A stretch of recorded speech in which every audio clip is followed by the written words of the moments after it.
Hello, hello, everybody. We are back once again. Good morning, famous Mobius Steel. Nice to see everybody as always. Yeah, it depends on who you're asking. It depends. It depends. Okay, so got a little bit of an update. So you guys know how I said there was going to be no Friday stream this week due to going on vacation. Well, Friday stream's back on. So Tia ended up getting sick last night. Had a really bad migraine, was throwing up and stuff. She was knocked out like for hours. Like it was pretty bad. We ended up taking her to the clinic. We got her evaluated a little bit. We got some shots in her for counteracting the migraine and all that, and getting some medication for the nausea.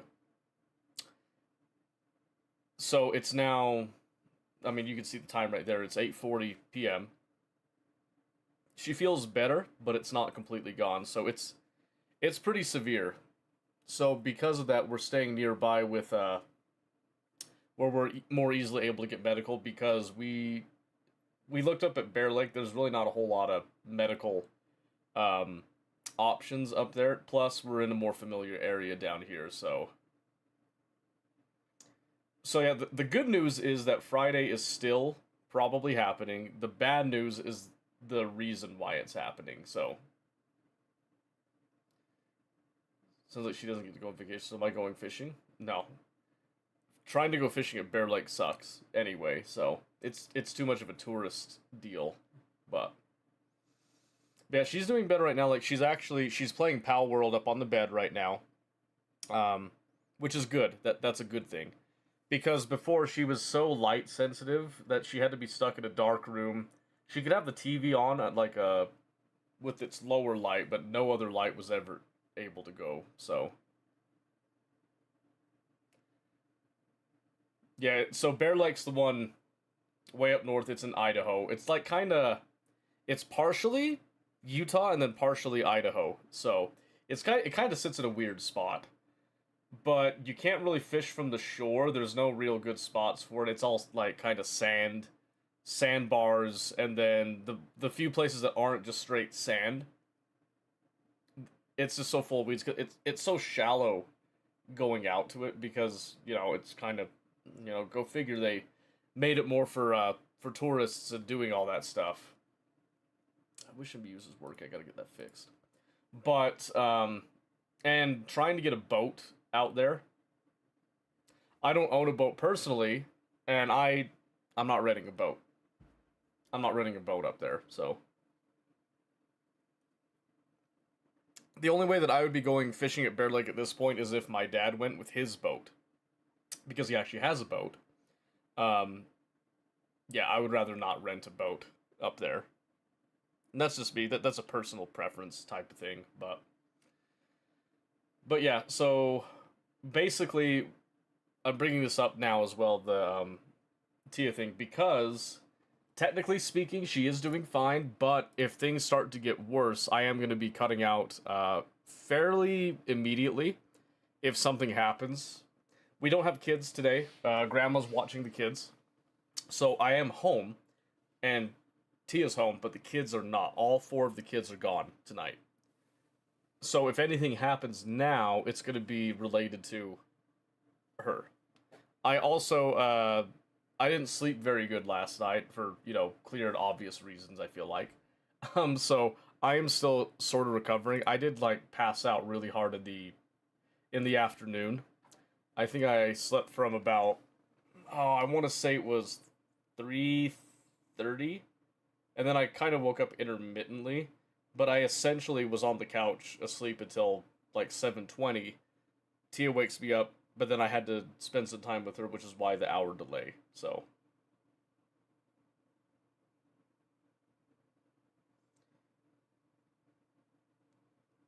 expect you create a button that sets off an alarm and flashing lights in the room. Oh yeah, obviously. Of course I would do that.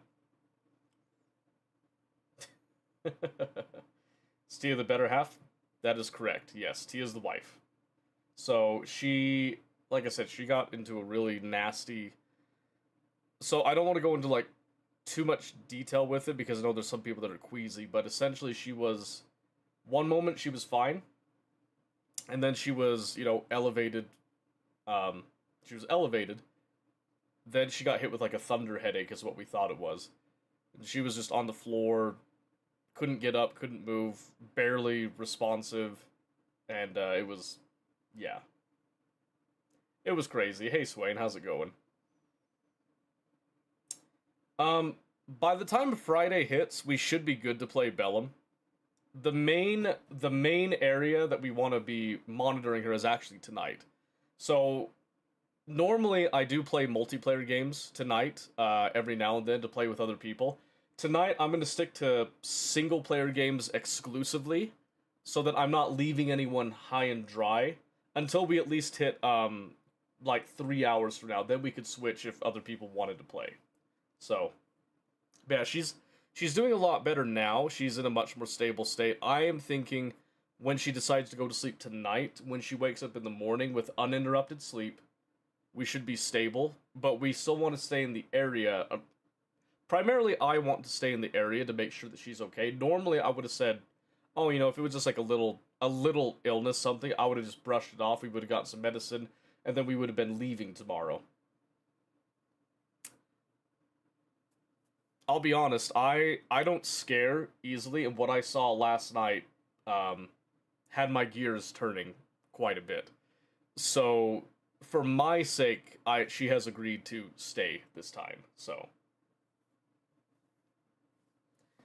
but yeah, yeah. Like I said, doing better. It's still lingering, and that's the concerning bit is that it lingers.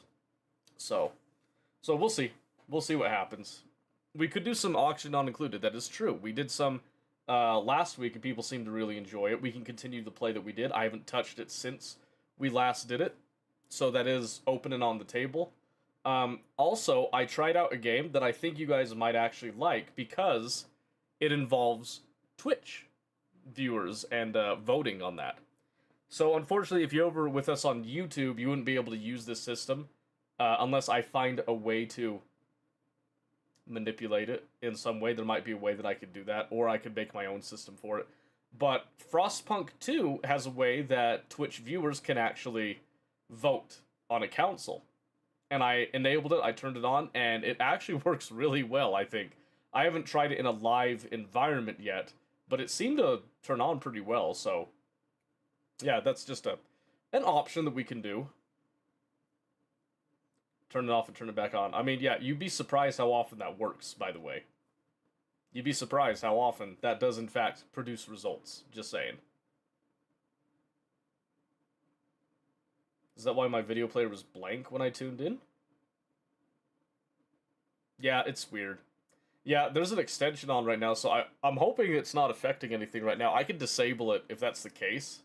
Um, but yeah, so Frostpunk is an option. I haven't played a whole lot of it. I played some, I played some this morning when I was waiting for everybody to wake up. I had the baby monitor on. I wasn't sleeping, so I had to occupy my mind somehow in a quiet way to let people sleep. So that's what I was doing. I was kind of testing that out some, because you might as well, right? But yeah, so let's just kind of go through our list of options on what I'm thinking for tonight. Oh, is it a quirk with your setup? I gotcha, I gotcha. So I don't have Dyson Sphere installed right now, but I have thought about playing that again because I haven't played since they updated a lot of the stuff with it, actually. But like I said, we can do auction and not included, which is what we did last week. We can continue that because it is much more of a slow burn type of thing. We can do... Where did I put it? There it is. Like I said, Frostpunk 2 is one. I've only got a couple hours in it, just enough to kind of test things and all that. So that is an option. Dyson Sphere, how big is Dyson Sphere, actually?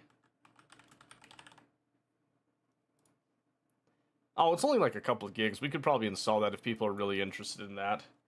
Ground Branch. When's the last time we played Ground Branch? Oh my gosh, it's been 2 years. Oh, yeah, I forgot that they went to 1.0. What the? Wait, what? Bunny has this in her library? That's crazy. Install size about 2.5. I think so. Or at least the download size is. I don't really care about the install size because once it's down, stuff goes pretty quick. Space required for 4.35 is what it says, so. Maps feel more real now? Ooh, interesting. Download size, yeah. 4.35 is what it says there. So that wouldn't take too long if we wanted to do Dyson Sphere. That is an option. We can, of course, always do more Factorio. I'm always open to more Factorio, but I do like having some variety as well. So, you know, keep that in mind a bit. Let me turn this down. I just realized this is, like, super bright. Oh, my word. That is so much better. I feel like I was blinding myself there. Let's go up, like, maybe 1.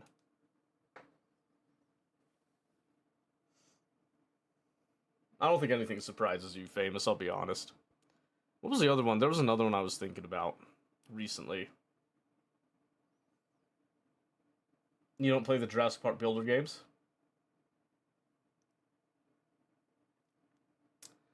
So, funny enough, I actually have, I have Jurassic World Evolution that I've tried a little bit back in 2018. I haven't tried any of the other ones there, but the reason I don't is because I might have approached 1,000 hours, but there was no way to track it back then. But I played the original Jurassic Park Genesis. Do you guys remember that game?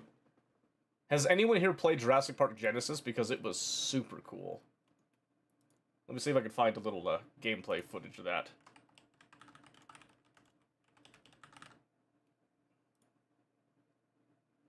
Oh, I just saw there's a little clip of Rings of Power just piss everyone off. They already pissed me off like forever ago, so nothing different. Operation Genesis, that's what it was.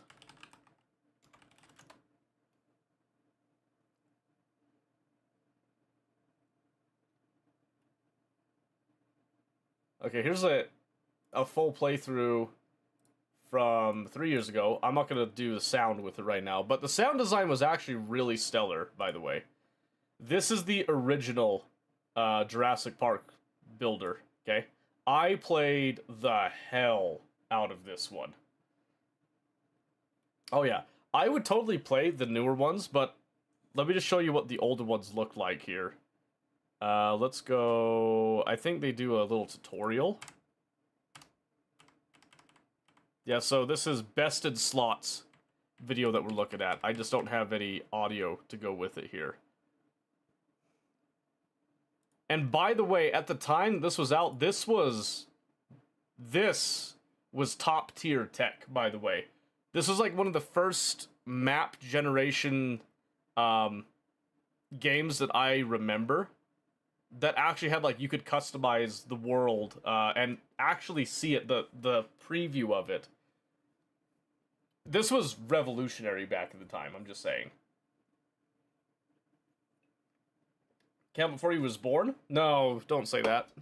Don't say that.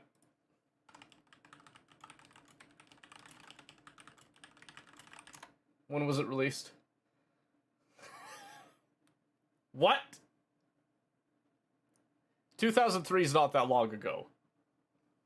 2 months before. That's crazy. Well, we found a game that's as old as steel. How does that make you feel? So this is 23 years old to this day. Yeah, what was really interesting about this, and this is kind of, again, one of the reasons why I haven't really dove into the newer ones, even though they have better graphics technically. I want you to look at the dinosaurs. Let me see if I get a good shot of a dinosaur here. So here's the park a little bit more built at this point. Dude, look at the dinosaurs. You can't tell me that's not impressive for the time. I know the textures are a little bit lower, but man, Graduated high school then. Yeah, look at that. So good. Let's see if we can get like a little farther shot in here. Oh, here we go. Do we get a T-Rex right here? Yeah! There we go, the classic. Oh, he didn't come out and roar! Oh, it's because he had a cow. He had a cow ready to go. See, you don't do the cow, you do the goat because he swallows the goat whole. He doesn't swallow the cow whole for some reason, even though he absolutely could. Just saying. I also like, see, did you see that detail, by the way? Notice, like, when you zoom in, when he's stomping around, the camera shakes with every footstep. I don't know if the newer games do that, but that was just something that really added to the experience, basically. So it was a very, what? It was a different time, I feel like. I did notice the newer one, what's the newer one's whole angle? Isn't it the, you could have them as juveniles?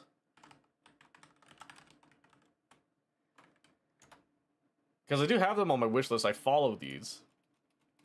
I'm pretty sure that was, yeah, Generations of Dinosaurs, which the reason I haven't jumped on this, even though I would lose my life to a game like this, is the monetization practice. So every one of these that you do, they kind of lock the dinosaurs behind updates, and then they slowly, gradually release them. Which is really annoying when it's essentially the same game as the previous one, just with like something they added to it, but they still will lock... They lock down like extra dinos, like see you have the Protoceratops in the deluxe edition. Guanlong, I'm not familiar with that one so much. Thanatos Draken, by the way, Thanos, kind of inspired a little bit by the same naming convention as that, by the way. And then, I can never say this one, but this is a really cool dinosaur. It was kind of like a smaller Spinosaurus, has like that really cool spine right there. I forget where this one originates, but for someone who is a massive, massive dinosaur fan, by the way, I would eat this up. But for me, I'm going to wait for a sale, and then I'm going to play the first Evolution one. The other thing that kind of killed me with it was the newer Jurassic Park stuff. It didn't feel the same. So, I don't know. Like I said, I played a couple of hours with this. I'll probably come back to this and play this before I go for Evolution 3, because that came out in 2025. I'm kind of hoping this goes on a sale on this next holiday cycle. So I am looking at this. I've had this on my wish list for a bit, hoping for it to hit a sale. I was happy to see that it went with a more conventional $60 price tag as the baseline. That makes me feel a little bit better with stuff. But I would like to wait for a sale on that one, for sure, to really jump into that. But I think it would be a blast to play. Anyway, we've been sitting here, we've been going down Nostalgia Central and all of that. We're getting off track. We got to actually pick a game to play. So let's what to do? Let's do a poll. You know what? Let's do a poll. Let's see what you guys think. So Frostpunk 2, keep in mind Frostpunk 2 has actual player interaction that we can do with that. Oxygen not included. We'll be continuing where we left off. What were the other options? Oh, Dyson Sphere. I'll put Factorio. These are all like management stuff. Let's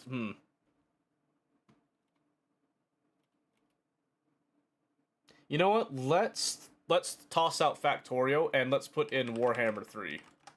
I'll put Warhammer 3 in as an option. And let's do I don't have the energy for marbles today. I'm sorry. I can't do the shoutcasting with it. Unless you guys, if you guys really want marbles, I will chug a bunch of caffeine and I'll get to it. We can absolutely do that if you guys want. If you guys want, we can do marbles. That's pretty easy. That involves you guys as well anyway. You know what? F it. Let's do marbles. You convinced me. We'll do marbles. I'm just being a little baby about it. Give me a second here.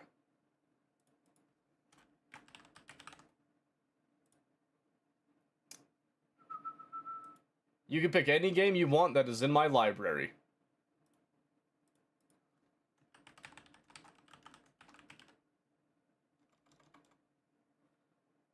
Alright, winner picks next game.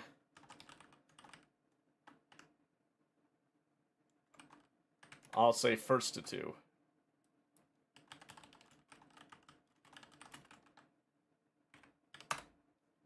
Winner picks next game. Okay. Plus, I get to listen to my music, so it's a win-win. DirectX 12, F it. Why not? Play a cat girl. Demand. You'd have to demand me not to. You make me do that, I'll whip out the voice changer. I'm just saying. Okay. Marbles on stream it is, ladies and gentlemen. Ladies and gentlemen, marbles on stream. And for those of you that are not familiar with this, let me just break it down for you here. You're going to be able to put in a marble. The first person to win twice will get to pick if we continue to do marbles, or they can pick a game that we play. Any of the novel games you haven't played yet? Those are always nice and relaxing. Maybe. I actually might. I don't remember off the top of my head, though. Oh, wait. Not doing that. Continue. I gotta remember how to do this. I think it's just race. And then we're doing viewer mode. Sure. We'll start with that one.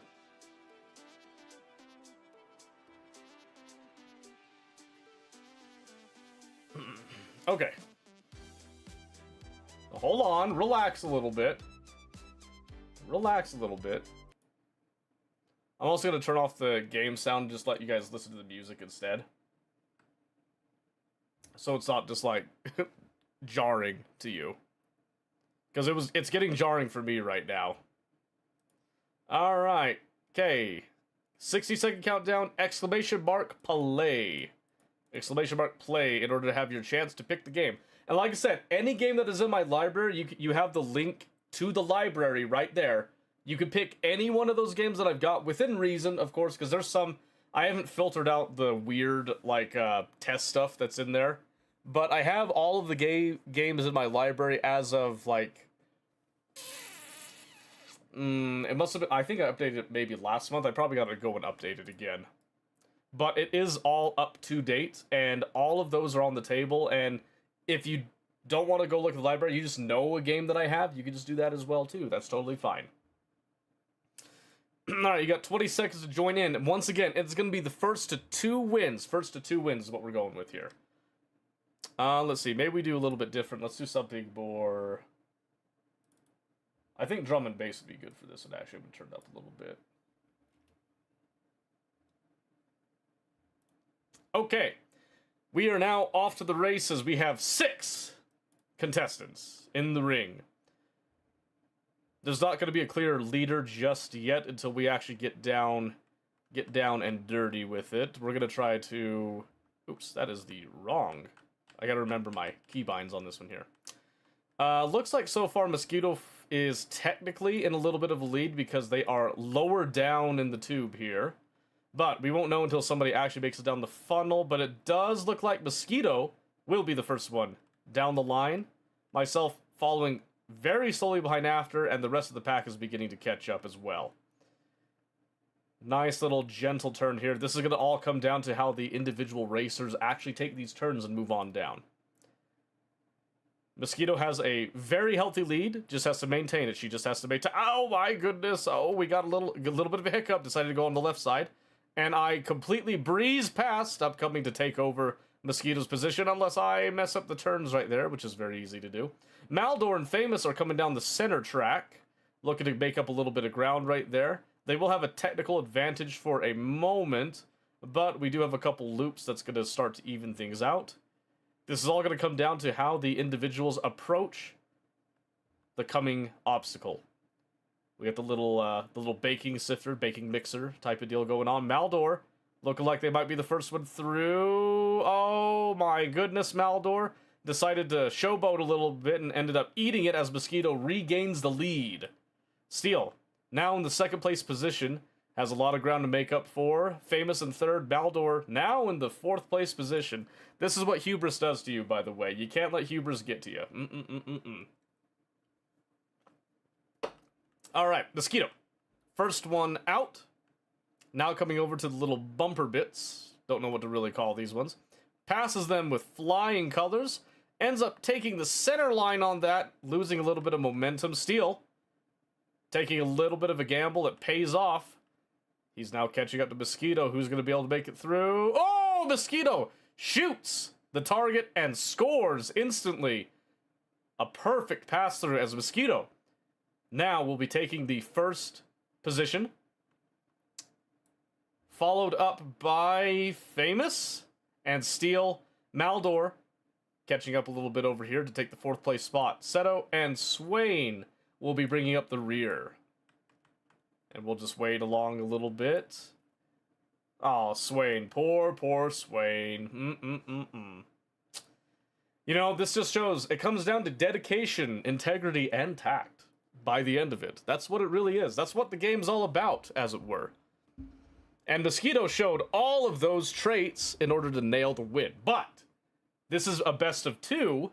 One win does not guarantee that you get to pick the game. It just gets you one win closer. Uh-oh, what is this? Are we not... Oh, season. What? Can we not reset these? I'm gonna have to keep track of all this now. Because that's not right. That's alright. I thought that it was gonna give us new stats for new sessions and that, but that's okay. Alright, so I'm gonna have to keep track on my own over here. Mosquito has what is this? Voz Lab. That looks awesome. Ooh, we got a really interesting one. This one even had a cinematic intro, ladies and gentlemen. A cinematic intro. Exclamation mark play! Exclamation mark play. Throw your hat into the ring. Countdown begins now. 60 seconds. 60 seconds. Free gamble. Free gamble. We like it. We like it. Exclamation mark play. This is a really interesting one. I've never seen this one before. We've got a lot of really kooky stuff coming up ahead here. This will be exciting. A lot of things on this map that I am actually personally interested. A lot of the robotic arms that are even manipulating some beakers. That's a lot of fun. We love seeing that. We love seeing that. Got a little Bunsen burner there with the propane tank. That's a remarkably small propane tank compared to everything else here, but that's fine. This just shows us that everything's going to be getting heated at this point. Remember, exclamation mark play to have your chance to win. Right now, Mosquito is the one in the first place position. 10 seconds to go. The queues are closing. No one else is allowed to join. We're now down to our contestants. Let us begin. Okay. Oh! Well, ladies and gentlemen, this one's going to be a lot more dynamic as the first robotic arm will now take our beaker and pour us all into the little mixing bowl, and we're going to see where everybody gets mixed into. This will be very interesting indeed. There is no telling who's going to be in the lead of this. Start positions did not matter in any way, shape, or form. It looks like everybody's going to be filtered down into the same tube in this case. Famous with an early lead, Swain close behind, and the rest of the pack following in. Too close to call right now, too close to call. But it will appear... Oh my goodness, Famous overshot the hole. Famous is now in last place. Swain taking up an early lead now, going down the track. First one up the tube. Famous has a lot of ground to make up for. Big mistake in the early game. Big mistake in the early game. Swain now coming down the first little obstacle pit. Not really getting slowed down too much, but oh my goodness gracious. Mosquito, Maldor, and myself catching up. Not letting Swain breathe for even a second.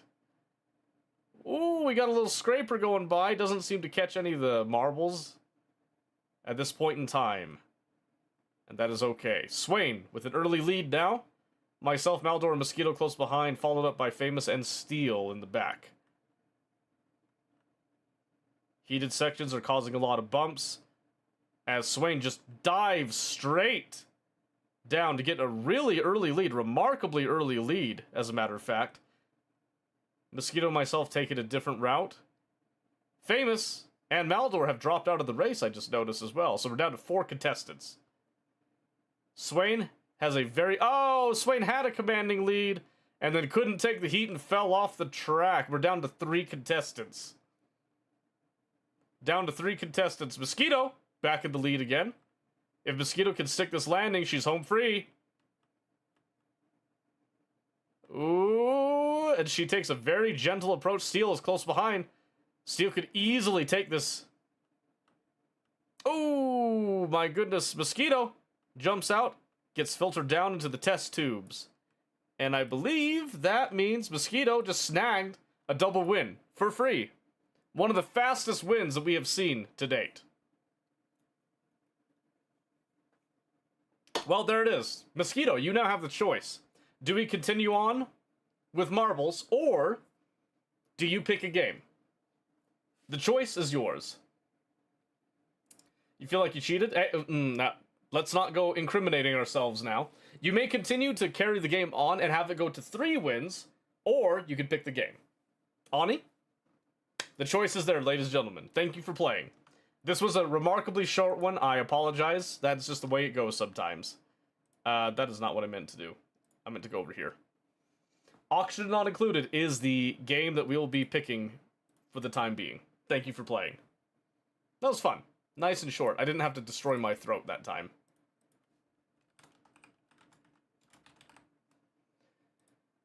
Okay.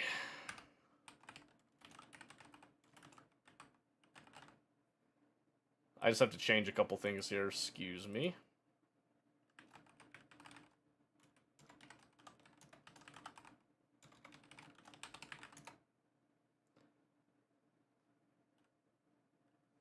Let's see, what else will we put on here?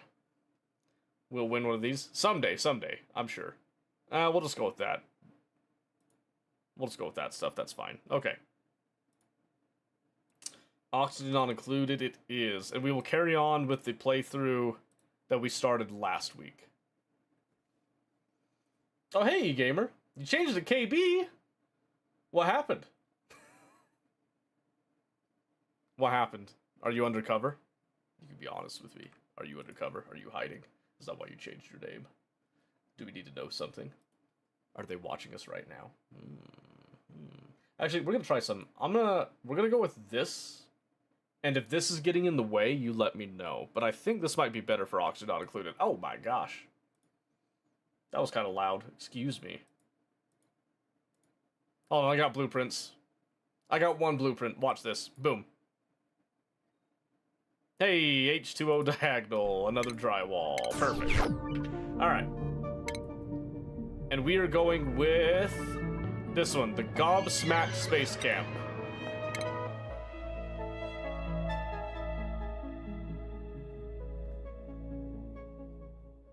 Alright.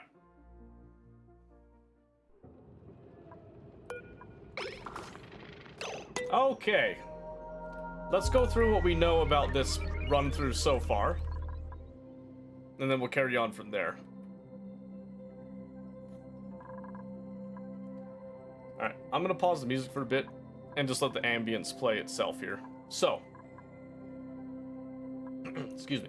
So as you guys might have remembered, we also have not named any of the dupes anything specific. If anybody would like to have their names in the colony, all you have to do is ask. First come, first served in this case.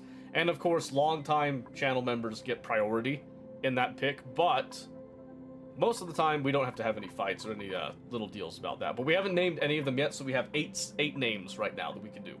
Potentially 9, because we do have a cryogenic friend right now, but we'll get to that in a bit. So, first things first, in this run so far, cycle 23, we have 7 dupes on the main world, and we've got 1 dupe that's gone over to the backup world, is what I'm calling it right now.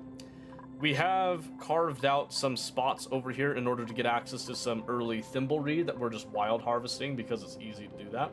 We're also trying to vacuum out this area early on so that we can get a controlled, clean, natural gas source that we're also going to try to cool down you know, win-win type of thing with that. Up here at the top, we do have this polluted water, this cool slush geyser we're going to use for some early cooling until we can get our therma aqua tuner. Hold on a second, what's it called again? Utilities. Yeah, thermo aqua tuner. I always forget that.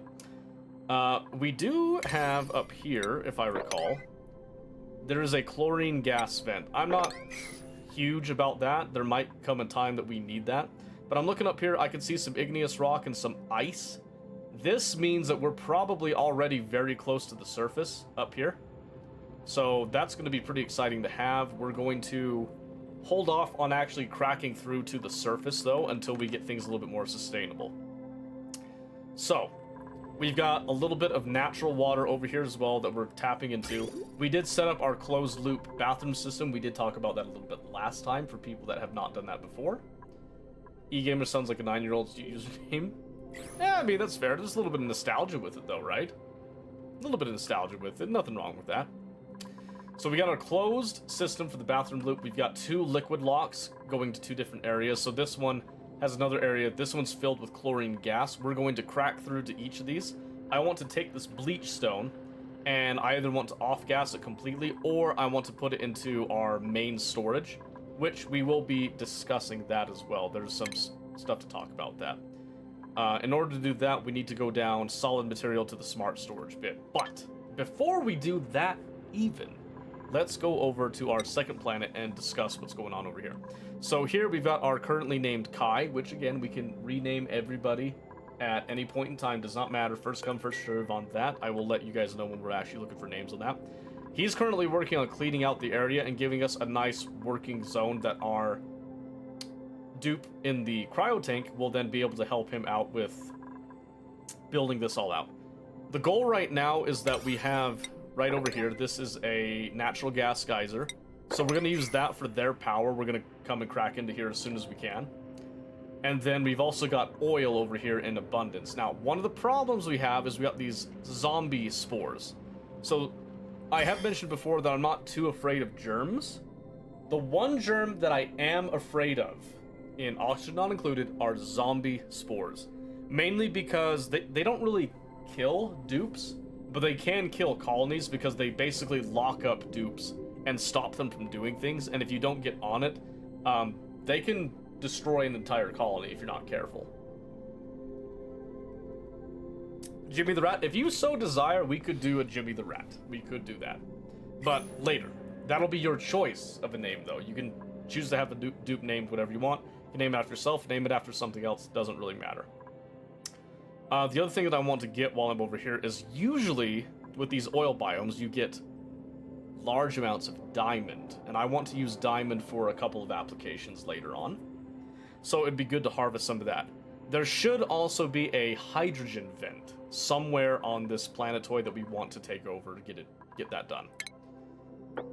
But right now, I need to have Kai using the natural food that is here. Get up here to these grow boxes so we can start doing the mealwood. Or the bog buckets, rather. The only problem with that is that I don't see a natural source of polluted water that would make the bog buckets last a long time. So we might have to import food over here, which luckily there is a supply teleporter output right here that we can use to supply this colony with the main colony. However, I don't recall seeing that yet over here. So we got a couple steps to do. Let me give this area a little bit more work to do. It is really funny to see fish on the surface of an asteroid, or planetoid, excuse me. I always call it an asteroid. So what I'm going to do is I'm going to try to get as much wild growth as I can over here. I did strip out most of this area. We got some bog buckets here that are suffering due to temperature. You can see here the temperature is 43.5. So there is 1, 2, 3, 4 bog buckets over here that we could make use of if we can get their temperature to reduce. So looking over here at temperature, there's a couple different ways that we might be able to do that. Primarily speaking, there's these abyssalite chunks right here. If we were to come in here and just try to fill in some insulated tile in this area, we can actually probably regulate the temperature here and get these to be wild growing much nicer for us. The only problem right now is that there is water in the way. So, that's all fun things to consider. We do, of course, have the chiller biome over here with the natural gas geyser, excuse me, that we will try to crack into. Right now, Kai has skills for construction, but not for digging. We might have them do digging, including abyssalite, even though they're not going to be very happy about that because we need somebody with digging. But I want to carve out some areas. I'm then going to create a couple of rooms to give them some bonuses, and then we're going to pop open the cryo tank and see what skills this dupe has, and hopefully they're really good at digging, because that would be really nice. So before I forget, let's go ahead and let's establish a quick little room here, and we are going to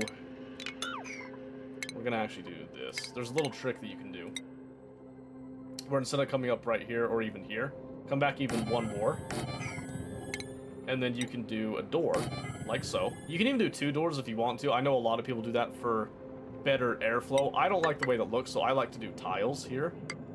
And then we'll just go up here, and I'm going to leave these as just natural tiles for now. And we'll swap out these ladders with more tiles, and we'll go probably that far,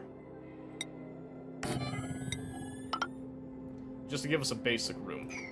Then we are going to make sure these guys have the outhouses, and we'll do 2, along with the wash basins.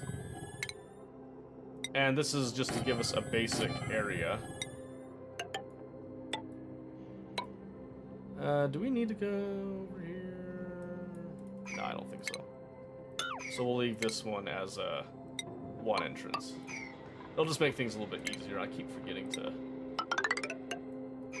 a little bit of that, and then again we'll leave that as a natural tile. Or actually, sedimentary rock's kind of useful. We'll do that. Okay. So that gives Kai something to do. We'll go ahead and do a slow crawl on this. We have a bunch of notifications there. Those will go away in a little bit. Okay. So on the main colony, this is the big kicker right now, is the main colony. I'm starving. Higby. Higby, why are you crying that you're starving when you're in the lavatory, huh, my guy? Outrageous. Okay, we're gonna have everything go at a slow pace right now. This is the technically normal pace. Most people don't play at this speed for super long, though. Let's see. We've got to remind myself what we were doing. Oh, yeah. So we've got thimble reeds over here. Natural growth right here. Very easy source of the reed fiber that we need for Atmo suits and stuff. And then over here, we are currently working on an area that we're going to be turning into a power room, basically. Or a power plant. I believe the room is called a power plant. Let me just double check. Power plant, yep. So what this needs, it needs a maximum of 120 tiles. It needs a heavy-duty generator and then 2 or more power buildings. So the heavy-duty generator, how is that classified? I think it's just anything that is a that's a power producer that doesn't have dupes as the physical laborers with it. I'm pretty sure that's what it means. So we have that, and then we'll need the oh, I forgot. Let's give someone Fallout Shelter.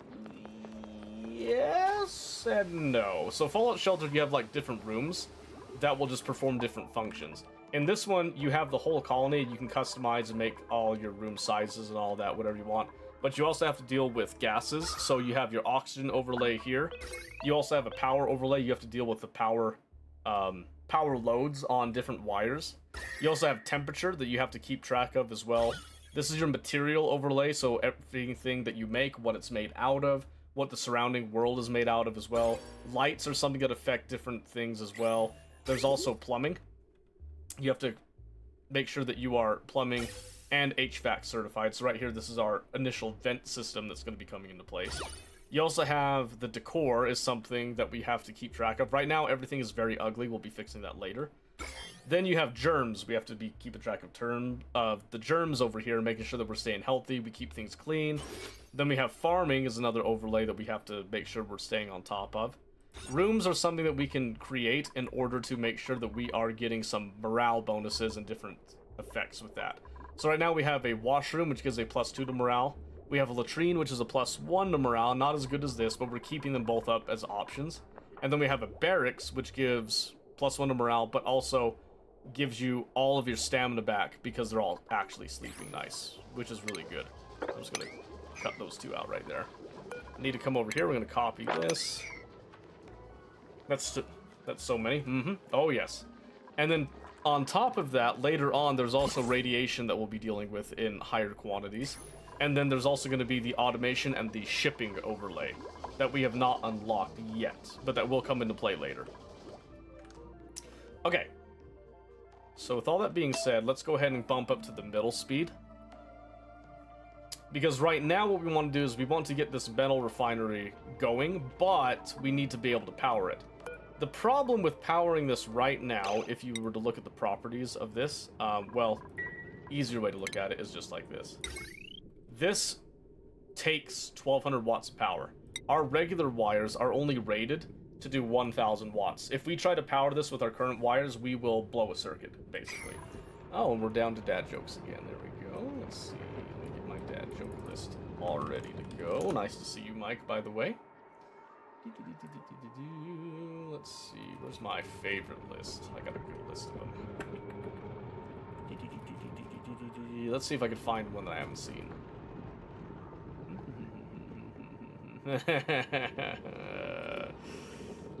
Oh my gosh.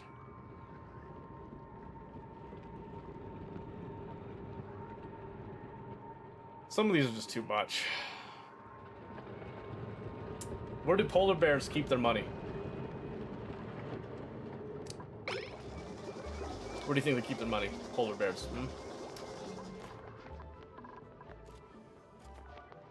What is this nonsense? I'm gonna... Oh, I put these down to a priority of 4. Oh, that's right, because... Yeah, okay. That's not a big deal right now, because we can't even use it just yet. So what are we researching right now? We should be researching ranching. Yes. Okay, because we want to get ranching going. We can get a few things rolling with that. We do have one sick dupe right now with slime lung. Kinda sucks, but not the end of the world with that one. So, what I want to do right now is I want to be getting down... You don't know? Snowbank. Next question. It goes, Pistachio. How are you? How are you doing? What are you up to? Gotta make sure I'm watching my messages over there. Okay, we're good. Okay, let's see. Trying to decide where we want to expand out to. There is a whole lot of copper ore down here that we can use. There's some phosphorite, some coal down there. Tossing ice breaker around made no sense. Exactly. Exactly. Oh, man. I need to go get water. Back hurt like an old person.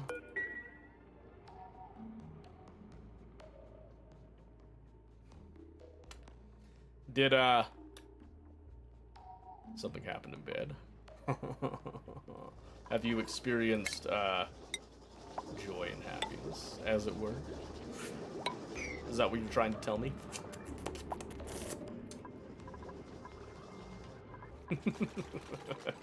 Just saying. Okay, so right now we need to let them complete these projects before we start doing too many more projects, but we are looking out to the future. So, the current project right now is we are doing an insulated pipe that is going to run down here, all the way past the colony, and come down here in order to cool this area, to cool down the natural gases that we're going to be using for power. Because we want to cool it down in here, and then we want to send the cooler air out over here. Well, not cooler air, cooler gas out. Ooh, a doctor, some free coal. There's some ice as well. Oh, it's another mechatronics engineer. Small bladder and shabby dressers, not bad. So they get mechatronics engineering, they have tidying, farming, and researching as interests.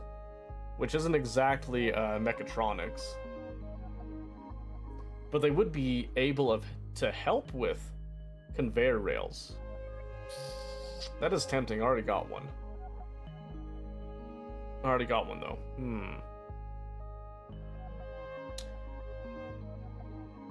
That's a difficult choice. Yeah, so this actually isn't as critical as you think, because here's the problem, is they're unconstructive, so they can't build anything. So they can't do that. They have interest in doctoring only. And then they have a trait for the super hard digging for free. Which seems good at first. But the problem is that they just don't really have anything that's really jiving with me right here. So I think in this case, we're going to go ahead and take the free coal just to extend our power supply. All this stuff doesn't work together. Not really. Not in the ways that I like. There's some... What? Why are you suffocating? Is it because there's no oxygen? What a shock, huh? Alright, we gotta mop up a little bit here. So, when they go through the water, it tends to slow them down a little bit, so... Suffocation is a real and present danger that we need to keep in mind, which is part of why I did an airlock here. So you can see these areas have a great deal of breathable gas. We're at about 1,200 grams of oxygen. Over here, we're at about 470, which is barely breathable. Then over here, we get to some breathable gas, but then it's mostly carbon dioxide, especially as you come up here. There's a little bit of polluted oxygen they can take some breaths from here and there, but there is a very real danger of dupes suffocating over here. So we just need to be very, very careful with that. But we did get our ranching done. Oops. Which now gives us critter pickup, drop-off, fish pickup, release, critter feeder, fish feeder, nonsense. And then the shearing and the grooming station are the big things that we need. So right here, this is where we were planning to... I think I remember, this was the ranching, right? Because 96 tiles. Let me just go check the stable. Should be 96 tiles. Yep. So now that we actually have that research, this can take a higher priority as a project once we have the cooling system set up. That's the biggest thing right now. But we can now set a new research. And what I want to do is I want to start collecting everything and putting it down in one place. Unfortunately, I believe an automatic dispenser does require a little bit of refined metal. So we are actually going to go down power regulation. And specifically, we're going to hit advanced right here. And not the low resistance conductors. We just need to have that heavy watt wire right now. That's the important thing that we need here. Torching them by not giving them oxygen. No, I am conserving oxygen to the main area, and I'm just having them hold their breath up here. If oxygen completely runs out, I will provide oxygen masks at this stage here. But right now, I don't have the infrastructure to do it, so I am... Pretty much, I'm asking them just to use the oxygen that exists in the area for now. Because luckily, they can move with relative speed back to places that do have oxygen. Later, we'll get, like, atmospheric suits that will completely negate all that stuff, and they'll be good to go with all of that. That's why we've been coming down here and getting these thimble reeds. We've been actually really blessed so far. The only thing that would make this run amazing, like absolutely perfect, is an iron volcano by now. That's the only real thing I feel like we're missing, and I don't know if we're gonna get one. But even if we don't get one, I'll take any refined metal volcano. That's right, yeah, okay. Let me just make sure everything's good. I'll let you guys watch the ant farm during this. I don't want to have it go too fast, but yeah, I'll go get the water. Thank you for reminding me. Okay, let me go get that water. You guys just go ahead and watch the ant hill a little bit while they're sleeping. Make sure they don't die in their sleep. Okay, I'll be right back.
Oh. Okay, like, get back here. There you go. Alright. Hydration. Thank you very much.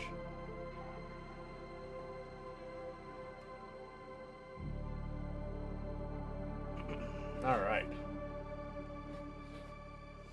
Alright, let me catch up a little bit over here. Dupe starving allegedly? Yeah, I don't believe that. Looks like we're all fine. I still see the same numbers up, so we should be alright. As I'm just make him a shoe-in for a fermentation specialist. You think so, huh? What should we do to death make alcohol? Then they did a good job on shoes on rhythm test. Entire lineage. Perfect. Perfect. Yes, thank you, thank you. Alright, let's carry on with what we were doing. And it looks like we got some good research progress going on. And again, we need that heavy watt wire so we can actually power this to give us some early refined metal. And then hopefully in the near future we find ourselves a good volcano. Alright, let's just double check in on Icklin. And we can see here he's already done a stellar job. Absolutely stellar job.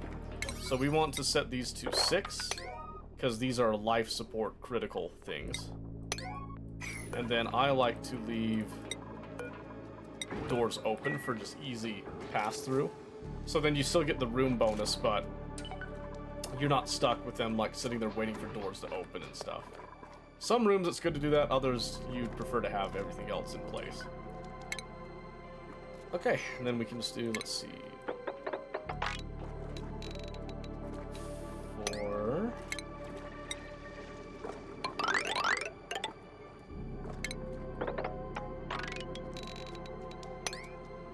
Again, the whole point of this one is that we're just kind of cleaning out some stuff. Giving ourselves plenty of room to work. And then all of our resources will fall to the bottom that we're looking at here. Okay, I think that'll do it. Gives a nice blank canvas for Icklin to work on when we're ready for that. Okay. Kick it up to the 2nd speed now. So this is where some of the boring bits come in, is when you're just kind of waiting for things like this to happen. Oh, that's right. I remember we have an actual oxygen vent over here. It's polluted oxygen and it's hot, but it is free oxygen essentially. So we are going to make use of that as well. Oh, and part of the travel time over here is that we have this insulated door because we are trying to maintain the temperature over here as much as possible. So we're trying to not let the temperature spill over over here right now. So we are utilizing an insulated door for that purpose. We do have the long commutes. We just have to kind of deal with that for a bit. That'll be okay. Alright, research is done. So now we have the power regulation. Hydrogen generator, very nice. Power transformer. So what I'm going to do is I'm going to set up a temporary thing here in order to power this. This is going to come straight up above. And we are going to hook that up to a jumbo battery. And we'll do just a manual generator. Because this is just meant to get us a few things right now. So we want to do this in order to power that. And then we're going to have some of our cooling liquid is going to come through and be used in this. But we're going to do something interesting because I want a more advanced system for it. But I need a little bit of refined metal to start working with this. Just a little bit. And I'm skipping the crusher. So right here, the rock crusher. We need this for some things, but when it comes to getting our refined metals, I prefer to use this in order to retain all of it. Because if you do the brute force refinery, you'll get half of the metal, and then you get half of it as sand, basically. So you have a little bit of what I consider loss in the mix. And I'd like to not lose it unless I'm looking to lose it. If that makes any sense. We're down to 9,000 calories. That's kind of concerning.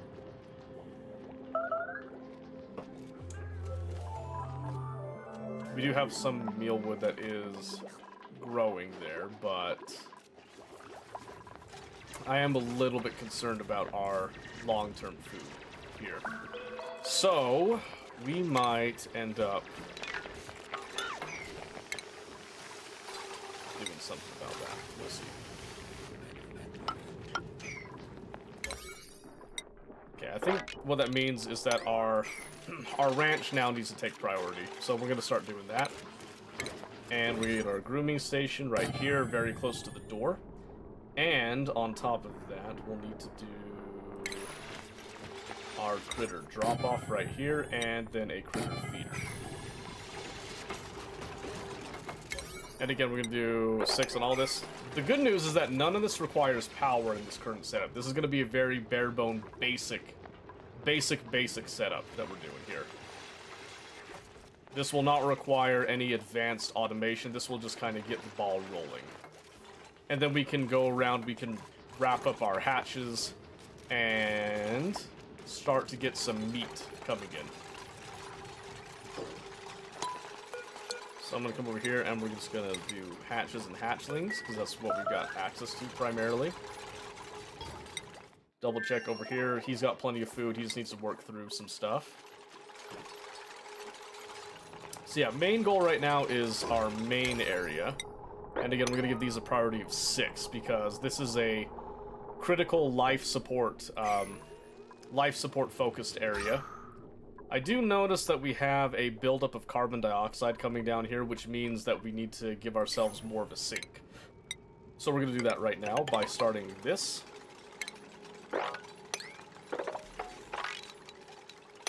All the way up to the abyssalite. And then we'll come down here. I don't want to crack open this, if I can help it. Uh-oh, that's a scalding sound. Someone's touching heat. Somewhere. It showed up for like a second.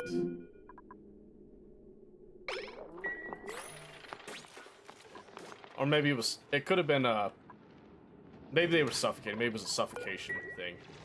I usually associate it with heat, though. Okay, so now I'm going to come over here to our hatches. And I want to prioritize sedimentary rock. We're going to use sedimentary rock because we are going to try to hatch some stone hatchlings. Because those are my favorite. So let's see, where's our critter rancher? I believe we were going to have Lindsay do that. Oh wait, never mind. Nisbet's already on it. Nisbet's on top of it. So we already have someone for ranching. Let's go ahead and start wrangling. So that's one hatch there. Should be another hatch somewhere. There was another hatch down here somewhere, but we'll start with those two. You can technically start an entire ranch off of just one, but I'd like to expedite a little bit. Okay, then I want to come over here. I want to look down minerals, and I want to see where there's actually not a whole lot of sedimentary rock, unfortunately, right next to us. I think we got some, though. And I like how it keeps telling us these dupes are starving. They're really not starving. They're being kind of obnoxious about it, though. Okay, here's what I'm going to do. I want to switch over to my music a bit, so I'm going to turn the in-game music down to like 6%, because sometimes it can tell you things are happening. And we're going to do some of my liked music. And then you guys can judge my music taste with that. Unfortunately, Amuse is kind of not working right now. I don't really know why. Just bear with me on that one a little bit. Alright. Ooh, we actually have 3 hatches here. So now we're going to start grooming them, and when they are fully groomed, they will actually be much more able to reproduce and give us more hatches, and then we can kind of thin the herd a little bit to give us some early food.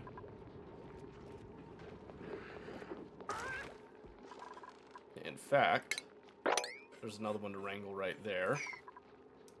So that'll give us a total of 4 hatches. And I don't remember exactly how many hatches can go into a single room without, like, extra amenities. There's a 5th one right there. So we'll kind of get them all into one area, try to groom them, and then we'll probably do, like, a little emergency culling, so to speak. Let's see, then over here.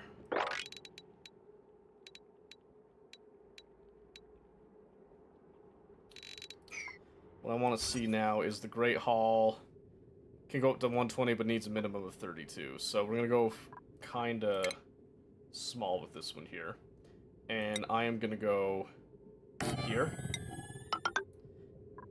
and then we're gonna go over to our food with an electric grill and a ration box right there to start with, and then we're gonna need power wire. We'll go out that far. So what we're going to do is we're going to be moving this ration box out, and we can go ahead and just deconstruct that now, presently. Because we can use this space for a couple of other things early on, but we're going to kind of leave this primarily on its own. But we're going to probably start doing another strip mining in order to extract some free food resources again. That's part of what this will do a little bit, although I don't see a lot of food coming out of this one presently. But this should at least give us an area that carbon dioxide can fall again. Because right now our work is limited by the carbon dioxide cutting off oxygen in these areas.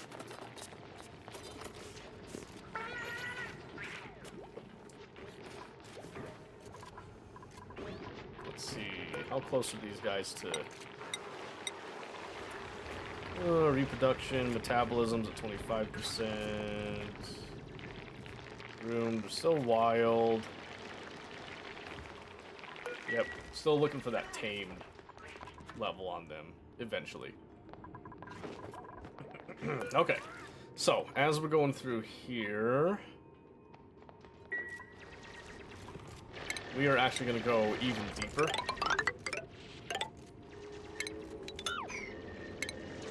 Partially, this will help with, again, our carbon dioxide issues a little bit, but also we're kind of fishing for resources, if you will.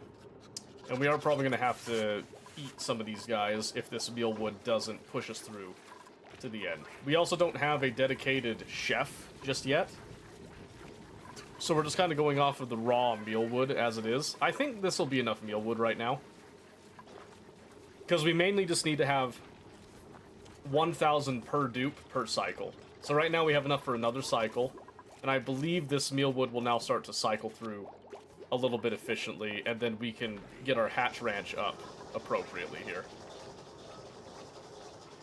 Oh, that's a mistake. What have I done? Oh, that's right. Oh, that's right. How could I forget? Yeah, we actually have to... I don't know how I forgot this. We actually come up like this. Oh, I see Mix an Imaru fan. Yes, you've been caught. Red-handed, I dare say. Simp. I'm just kidding. You sleepy boy? You feeling tired? Still a gifted sub? That's true. That's true. Cope. Cope more. Cope harder. That's what I say. Okay, oh yeah, we need to... Alright, next research. Now we're going to start getting more towards our smart storage stuff and solid transport. We'll get down to more fine-tuned solid control later. She's prettier than you?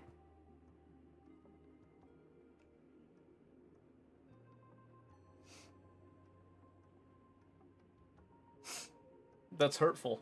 I can't believe you would say something like that. She's not really prettier than me, right? That can't be true, right? Mama always said I was pretty. Did Mama lie to me? I think she did. I think she did now, I tell you what. Alright, let's see what we get here. Ooh, pemmican. We could probably use that food right now, unless we got a really good dupe here. So we got Senna, decorating, and interior decorator. but she's a loud sleeper. That's wild. We could use a decorator. Pretty on the inside. Yeah, would you like to find out?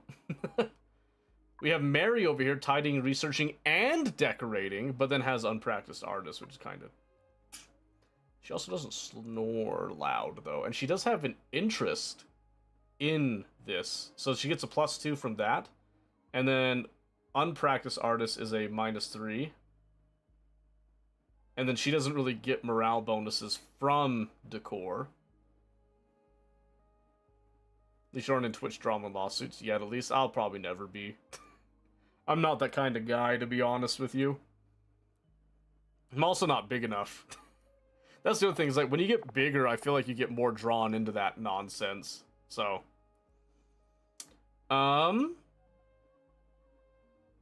This is actually kind of a hard choice, because I actually really like Mary's interests.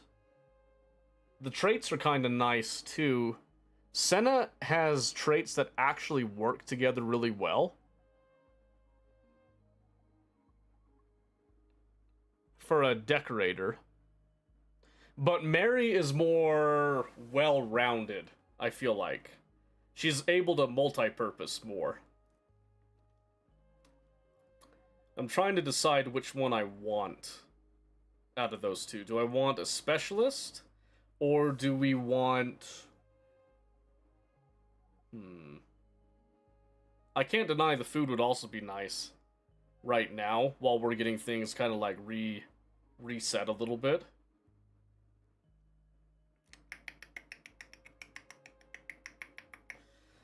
You know what? I'm gonna go out.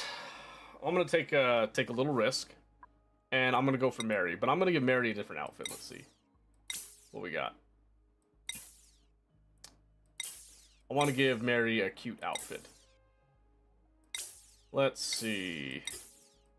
Those are like swimming ones. What would like someone of Mary's interests wear, I wonder? What do we got here?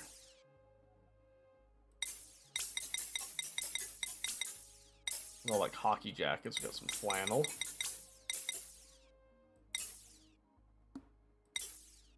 We could give her Senna's outfit. You think rename? You want to cash in on this rename? You can. What do you want to name him to?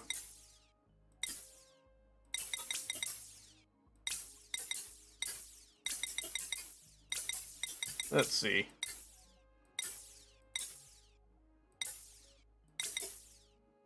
You go with that one. E-Gamer? Sure. Alright, E-Gamer, you are now a beautiful blonde multi-purpose. Welcome to the colony. Let's get you a cot. Right there. I just realized that with the music down, it cut out some of that stuff.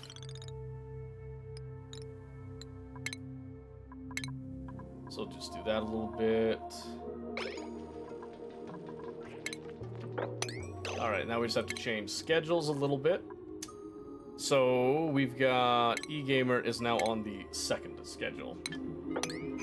There you go, welcome to the colony. You were the first one to cash in. Alright, now we do have to heavily worry about food. And we don't have the meat going just yet, so we need to supplement a little bit.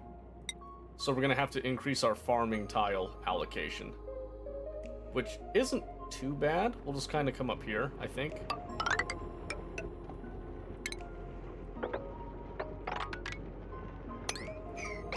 Just like that.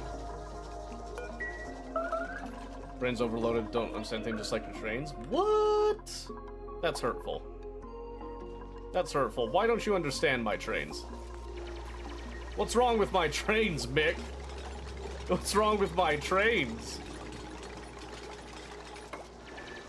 6 a.m. I'll go to bed is a wild thing to say. That's wild. That's crazy. Okay.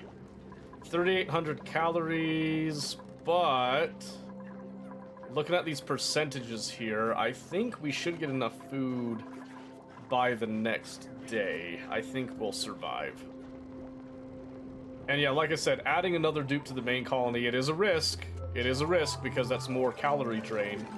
But I'm hoping the additional mealwood over here will offset it a little bit, long enough for us to get to this meat coming out in higher quantities and having an actual chef. Ooh, hang on a second.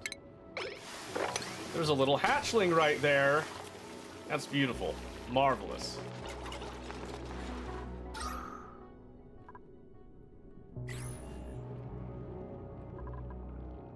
Surprised your trains are training at all by the look of them? How dare you? How dare you? My trains are immaculate. Alright. Like Terraria Factorio, other two dimensions? Kind of. It's a colony sim where you have to manage like all the different... I kind of went through all the overlays before, but just again, you have like, you know, the gases you have to deal with. So oxygen, carbon dioxide, natural gas, and all that stuff. Germs you have to deal with, temperature, liquid, the plumbing, and then with the gas as well, you have to have the vents and managing all this stuff. So you have to manage a whole bunch of more realistic systems together in order to sustain a colony. Alright, I'm gonna copy these settings. Get those guys rolling. Terraria, RimWorld, why aren't you playing RimWorld? I love RimWorld. I just feel like people don't always like watching me play RimWorld. I don't know, it's just one of those things. Alright, I'm gonna insulate right there. I'm getting kind of sick of the heat, to be honest with you. We might actually need to come through and insulate this whole section, come to think of it.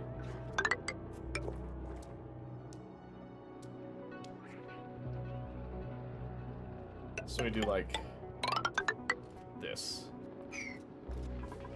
You'll be right back from bed? Oh yeah, we'll see you never. Smell you later.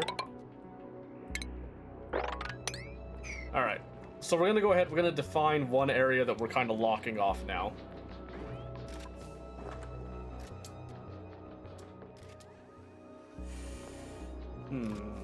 I am curious if we should do like an insulated door right here.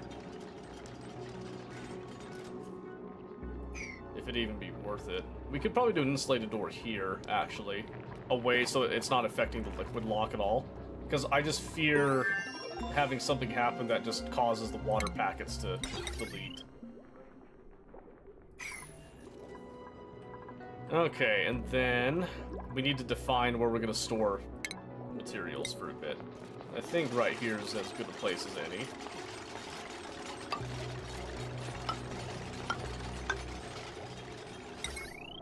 And what we're going to do is something interesting. This is going to be one of the weirder things that we'll do. Trust me, though. Just trust me. So we're putting down some insulation over here in order to try to prevent heat over here specifically from affecting our crops. So we want to try to have this temperature balance out over here. Is what's going on with that particular aspect. Okay, we are getting some mealwood coming in, so I'm feeling confident that we've got enough. I'm going to hold off on killing any hatches until we've got a chef. I don't think we have anyone that's actually having an interest in cooking, which is a little bit of an oversight on my part, I'll be honest. So while they're doing that, let's check back in over here with Kai. And Kai has actually almost completed what we set out. He's got plenty of food over here. I think we are ready to add his friend. So I want to set that for deconstruct, and then I want to defrost friend. Let's have a look, shall we? Let's see who we get. Get over there, Kai. Why are you so slow?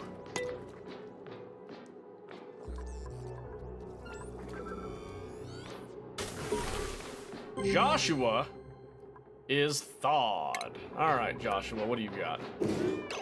Show me your skills, Joshua. He's a constructor, just like Kai, unfortunately. That's okay. So, since Kai... Let's see. Standard morale, standard duplicate, downtime bonus, spare X latrine. Okay, so we got like a morale of 7 that we can work with here. So since Kai has a little bit more skills to his name, let's put him down construction. And then I'm going to put him into digging and then construction. I probably should have waited a little bit before doing that, but we'll do... Give him a construction hat, and we'll give him the construction hat too. Because they are indeed constructing what we got over here. And I think we give them a mini pod now over here. So we're gonna have that construct, let them kind of clear out a couple things. In fact, let's go ahead and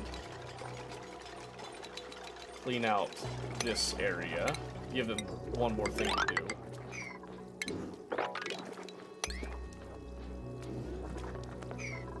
And then we'll come back to them on the next cycle.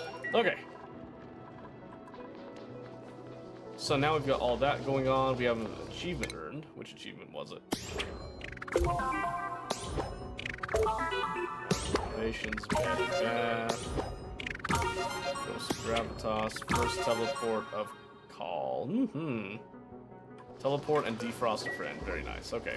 I always forget to actually go through and do all that. Oh, welcome back, Mick. See, we should have been doing Frostpunk too, so you guys could have the council and you could, like, be more directly involved with this stuff. Best I can do on this game is just give you guys names. Okay. We're in the market for a chef now. I'm starving. Freya. Unlikely. Alright, let's see here. So we're increasing our carbon dioxide sink, which is allowing more of the oxygen to now not compact and actually flow down here more, which is good. And we're gonna open up this. We need to let some airflow come from over here now. So now we're gonna be actually cleaning out this main area a little bit more heavily. That'll be nice. We need to make sure that we have 8,000 calories of food per cycle nowadays, though. Which won't be a huge deal, but it could end up being a problem in just a bit. So right now, we can do pickled meal, which doesn't really increase the calorie value, but it does increase the shelf life of what we got. But we're not looking for that because we're eating too much. Might give it a try. It's worth it. It's worth it. It's a great game. Let's see. We do have some Sweetles over here that we could go and eat. There's some extra Sweetles sitting over here that are in the stable environment there too. So we got plenty of Sweetles. So we could eat some Sweetles. There's some Pacu around that we can make use of. I do want to probably get some Dreco ranching going, unless I am totally fine on reed fibers with the natural growth. Even though I'd be giving away for free or included in some bundle. What? This game? No way! No way they'd give this one away for free. It's way too good. Okay, we're gonna enable auto bottle because we're gonna soak in a little bit there. Yeah, the simulation in this game is wicked good. Just saying. It is ridiculously good. Yeah, because over here, now that we're insulating, now we should start to see temperatures will begin to even out over here, and this mealwood will be allowed to actually grow, I hope. Then we're going to do all edibles will now go into that ration box. We're not worrying about washing hands and stuff over here because we're filthy animals. I'll be honest with you, we're just filthy. Okay, we're now starting to see that we've got some hatches over here that now are tame, and because they are tame, their happiness does go down a little bit, but they are also happier. Their metabolism gets increased as well. So the metabolism goes up 100%. They eat more. They also produce more. These guys will actually shit out coal. And then they'll also be producing eggs, which we're going to set up some automatic stuff for eggs later. And then we'll be totally solid on food stuff from that point forward. Yeah, you can see already right here, now this mealwood has reached acceptable temperatures at 30 degrees. Now, as we're getting this heat over here away, this will soon get down into more stable, like 23-degree stuff. It just has to even out a little bit. We have to get it there. Okay, let's go back over here to Icklin like we said we would. So now that we got 2 dupes over here, we've got way more power here. So let's cancel that. Unfortunately, the only thing available over here are bog buckets. So we're not going to bother with these guys up here. I am, in fact, going to deconstruct these just to get them out of the way. Alright, we need to start putting up some facilities to make it easier for these guys to do their job. So the first thing that I want to do, of course, is I want to give them a place to eat. Right here. Let's just make it look a little bit nicer. A little bit nicer here. So we'll come over here. They only need the 2, so we're just going to do like a little mess hall.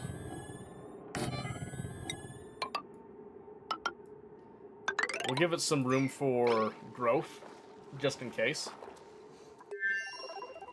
But we're only planning on having 2 of them right now. Okay, so one of the big things that we want to do is we want to have these guys dig out the area to get over here to the natural gas geyser.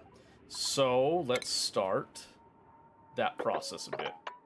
So we're going to crack into the cold biome here, which will come over this way, and we actually ran out of our materials there, so we're going to hold off on that.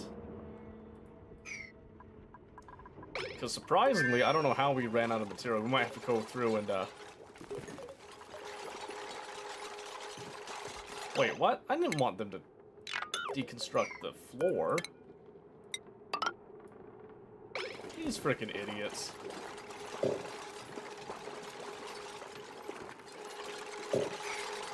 What a bunch of goobs.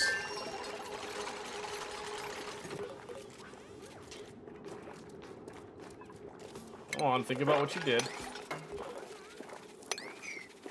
Get that water out of here. Alright. They'll work on that. They'll work on that. Alright. We now have the ability to refine metal, but we are still lacking the coolant bit of it, which... that is actually almost done.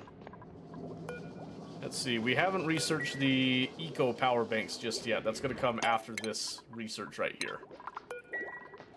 That is on the list, that is on the way.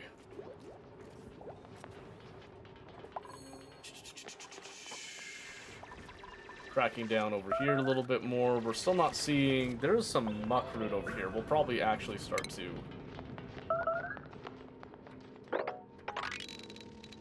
dig out that way to access that.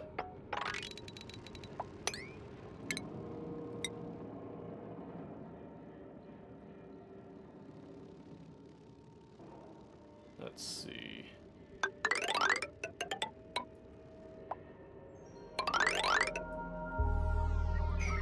There we go.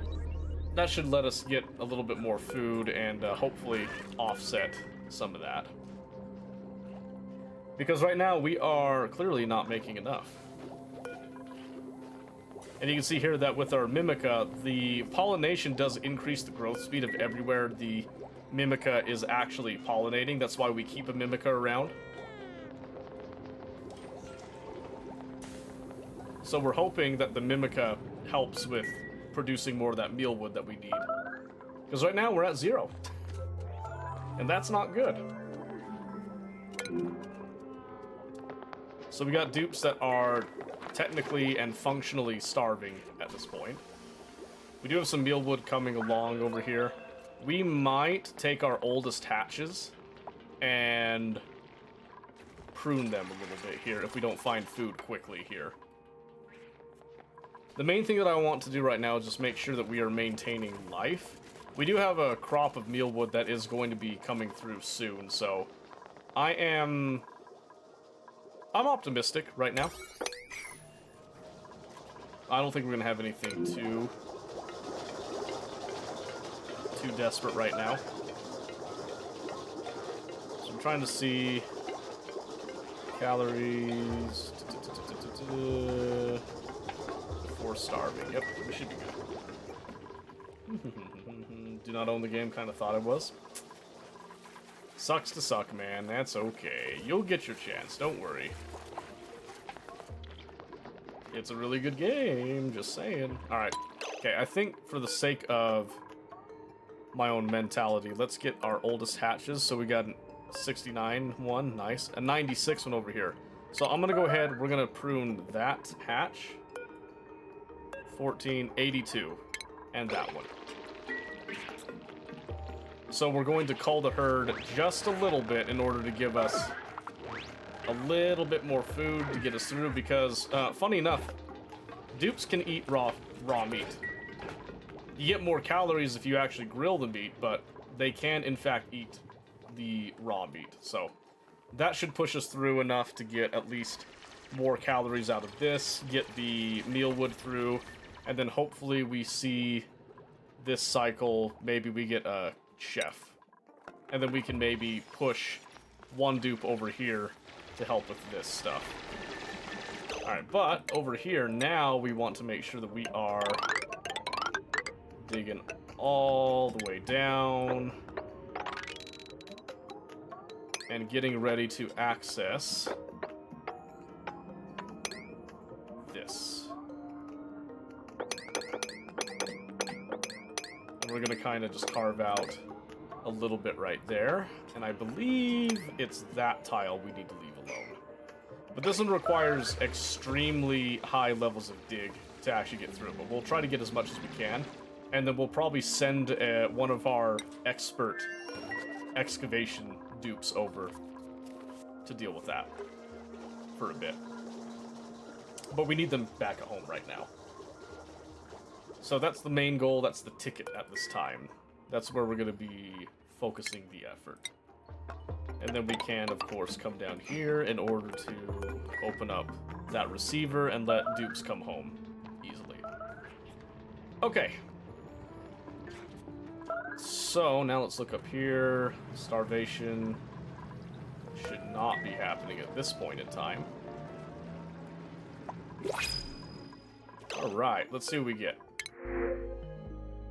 Senna with digging, we've got Nicola with doctoring, researching suit wearing, researching and rocketry. Okay, not a single individual capable of or interested in food. Electrical engineering, which does give the generator and microchip stuff in the soldering station. And then we have researching and rocketry.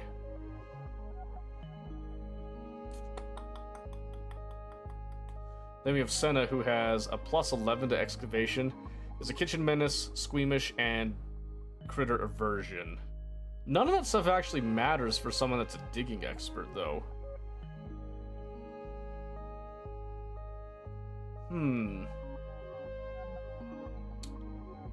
Doctoring, researching, suit wearing, researching, and rocketry. We do want someone with good rocketry later.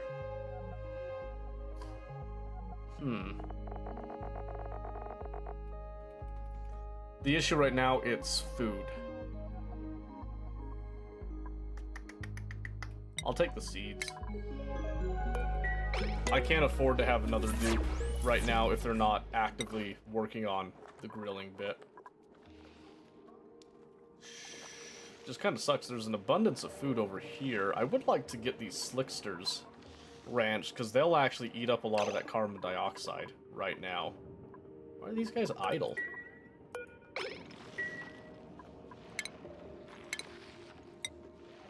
What the heck? I feel like they shouldn't be idle.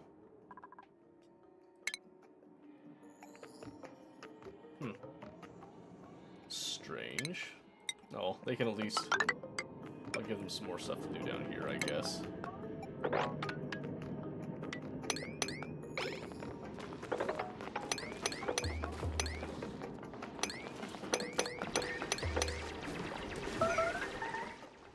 Starvation. Yep, we're still dealing with the starvation bits over here. So what I'm going to do is we're going to actually attack the Sweetles up here. Extract their meat to keep us alive a bit longer. We definitely need to be grilling, though. grilling with a quickness. So I think we're gonna go ahead and take someone over to that. Hassan, we'll have them spec into grilling. Gas range, smoker, deep fryer, sushi bar, spice grill. Yeah, we don't need a dedicated. We just need the electric grill. And we'll give them the grilling hat. All right, and then we are going to queue up barbecue forever and give this a 7 bonus. Because it also makes people happier to eat that. And then we're also going to do pickled meal in order to extend its shelf life, is the plan. So we do that.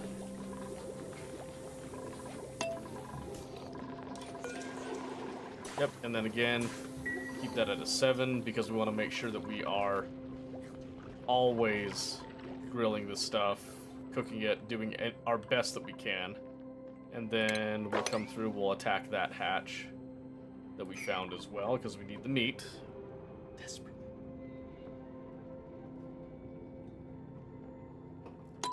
Alright.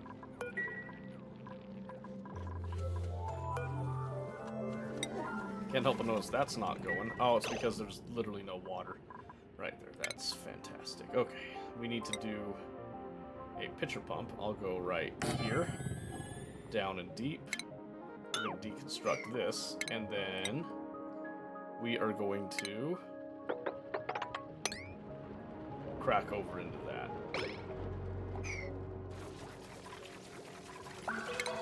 Oh, that's right, we don't have, like, dedicated swimmers, I forgot.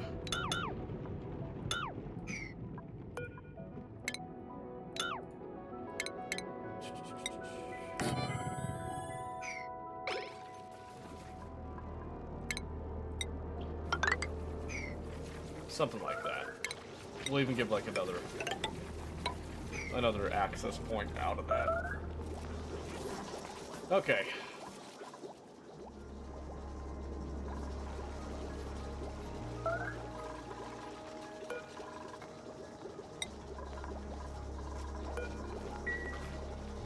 Alright, yep, so now hopefully we cook everything up and get things into more stable states that we can actually sustain. That is the #1 thing that we need right now, is we just need sustainable states of food coming through. Okay.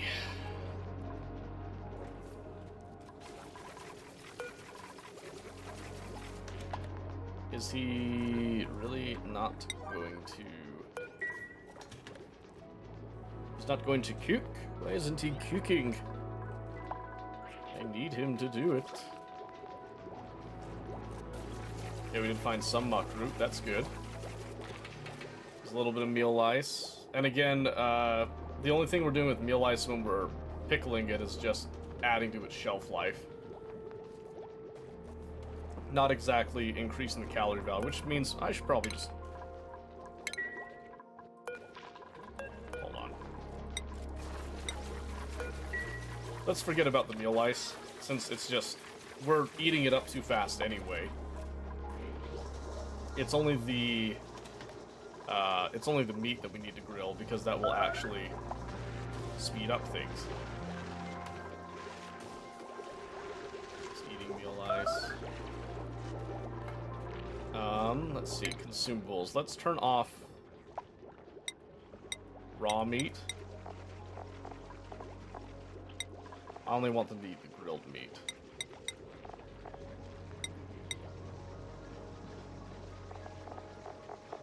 Where's the grilled meat? Or does that cut off, like, all meat in general? It shouldn't. Does grilled meat not show up? It's a bit annoying. It's actually really annoying. It should show up as barbecue, yeah. Maybe he has to make one first and then it'll show up. Well, he made one. Oh, there it is. Yeah, so barbecue we allow. But we're not going to allow anyone to eat the raw meat because we want it to go to barbecue first. Oh, and then I forgot to add more mess tables because we're at, what is this? 1, 2, 3, 4, 4, 5, 6, 7, 8. There we go. There we go. Okay. Things are progressing. What's the achievement? What we get this time? It's not raw. Oh boy. Only 32 cycles in. For some reason, this liquid pump's not getting made. I'm kind of irked by that. I'll be honest. Because that's the only thing that's really stopping us. That, and we need the research. For the eco battery. And then we'll need the battery rechargers. So yeah, chargers. And we need refined metal for that too, so. We'll probably do a couple of metal power banks, because we do have an abundance of copper. So we'll do like maybe 10. Because that would be 2,000 kilograms of copper ore that we're using. That should be fine. That's acceptable. So we'll do a 6 on that. And then I want to do a priority 7 on that to get that rolling. And then I need to mop up this so that we don't have any issues with that. Okay. Yeah, it'll just be easier if we just charge a couple of batteries and throw over there. So now we can start going down power. There should be... Oh! Oh, that's right. You need the soldering station to do that. Do we have that yet? In advanced research, we do. Perfect, okay. But we need to have more robust stuff first, so... Okay, ooh, we can deconstruct this now. That is now no longer needed. And then that's going to be where we put all of our materials that we sweep and stuff in order to prevent off-gas.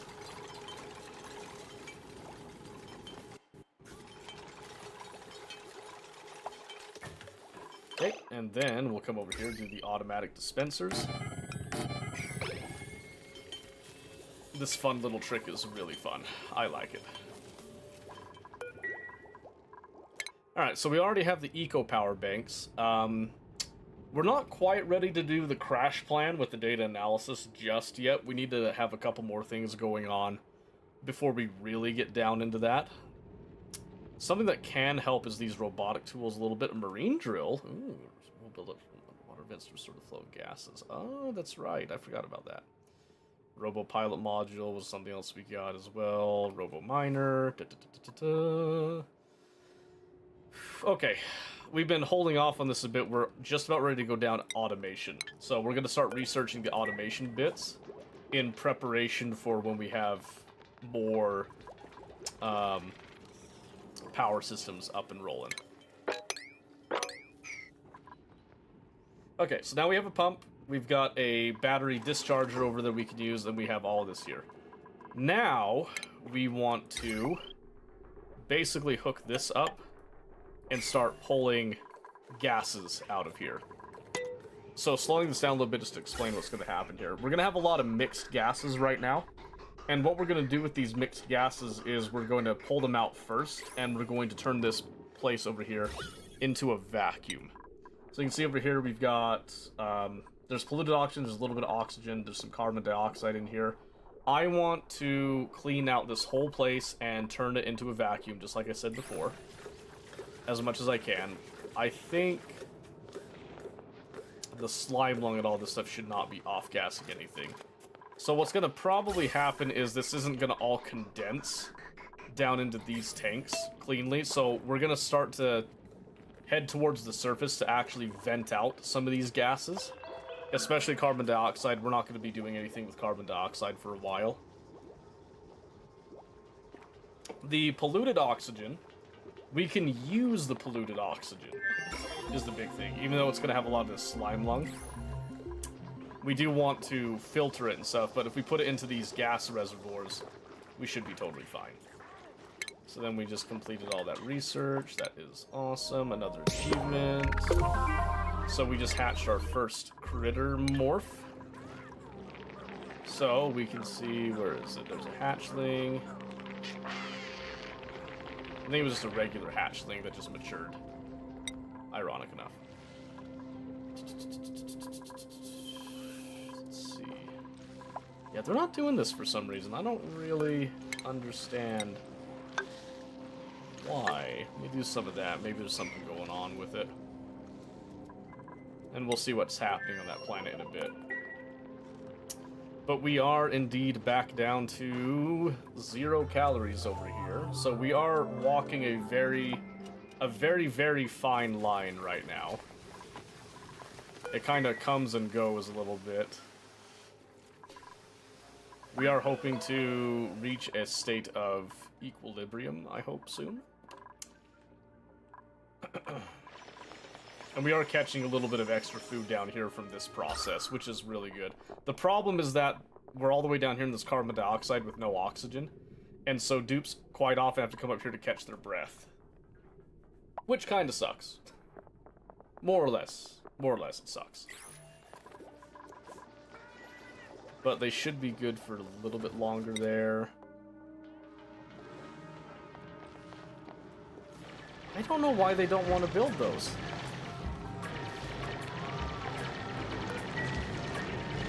That is so weird. Huh. Never seen that happen before. We'll let it be for a bit, because they are still moving. Okay.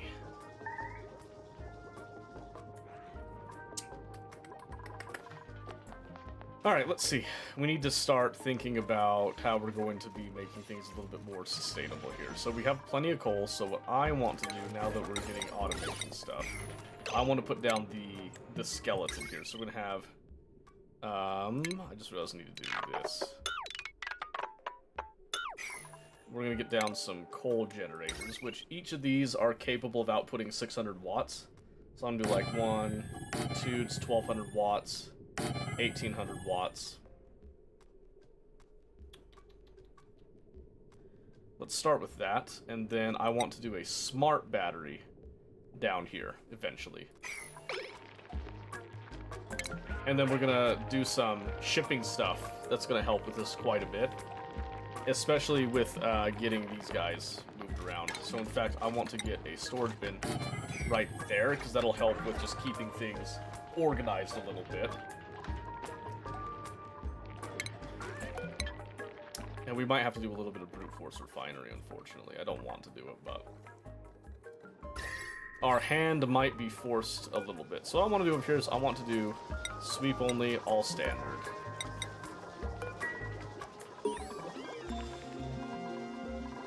For now.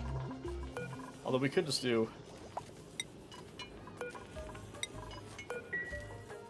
mark off the sweep only bit, so then if they're idle, they'll just go around and start collecting stuff and putting it in. That should be fine. So let's go ahead and go down refinement, and I'm going to put down rock crusher right next to that, so that we just have the option in case things are getting a little too dicey here. Because I'm getting a little bit worried that I might have overdone it on the number of dupes now.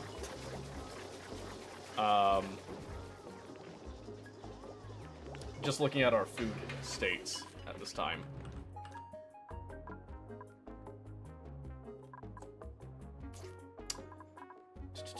Let's see. Are we still good over here? Yeah, this is good now. I still don't know why they just straight up didn't want to build those. That's weird. Let's try that again.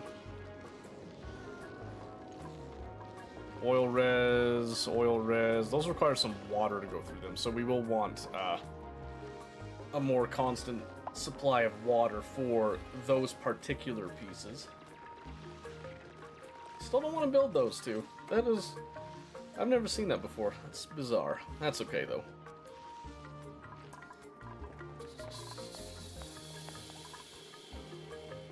Plenty of food over here still for a few cycles, so we're pretty good right Okay.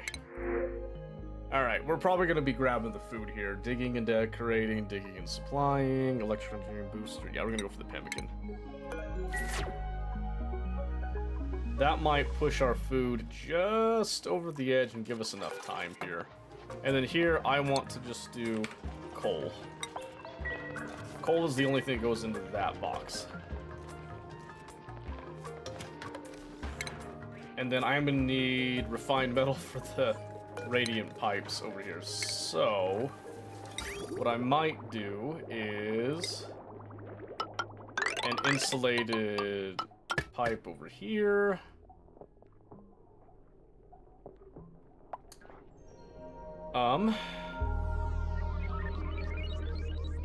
And then we're gonna store that liquid that we just used using a regular pipe. And again, this is just a temporary fix more than anything else. We need some metal. We need that refined metal now. Okay, we just got smart home. Which, again, smart home stuff is giving us some of our basic sensor wire, the automation stuff.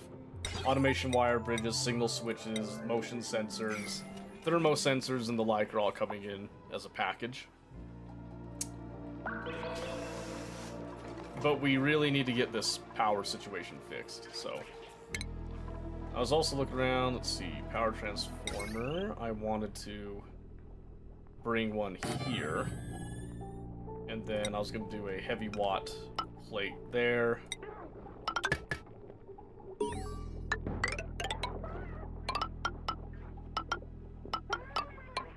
And then a heavy watt plate there.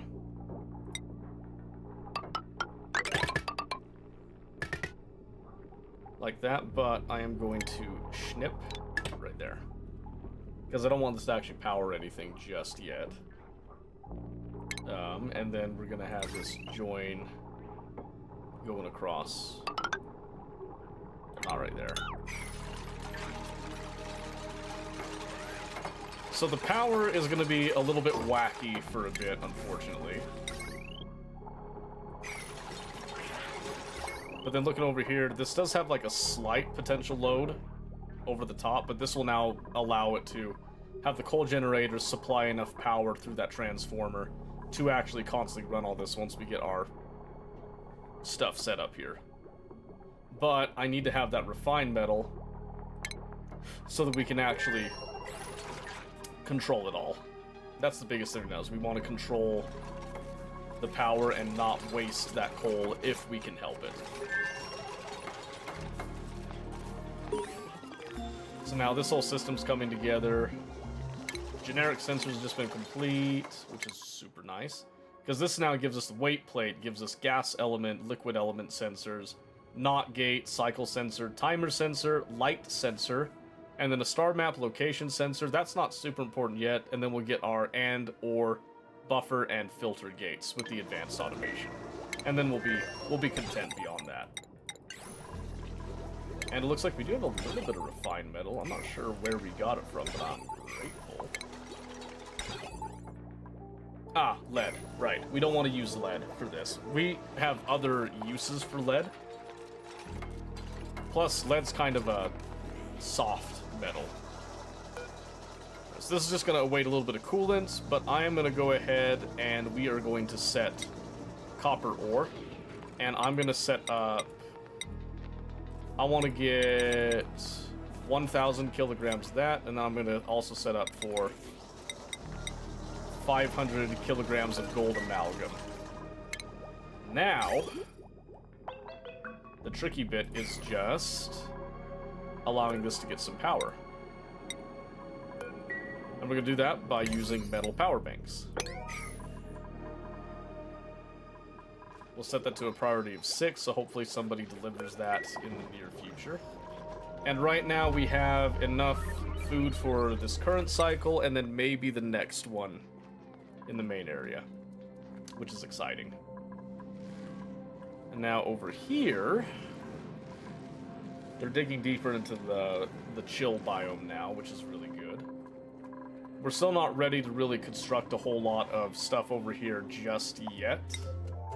We're getting there, though. We're getting there. No power consumes. Okay, we need to disable. Because right now, these are just pumping out power, but not actually powering anything, so we have to disable these. These will also be constantly producing carbon dioxide, which will cause some problems. So I'm going to set these to a priority of 7 to get them disabled right now.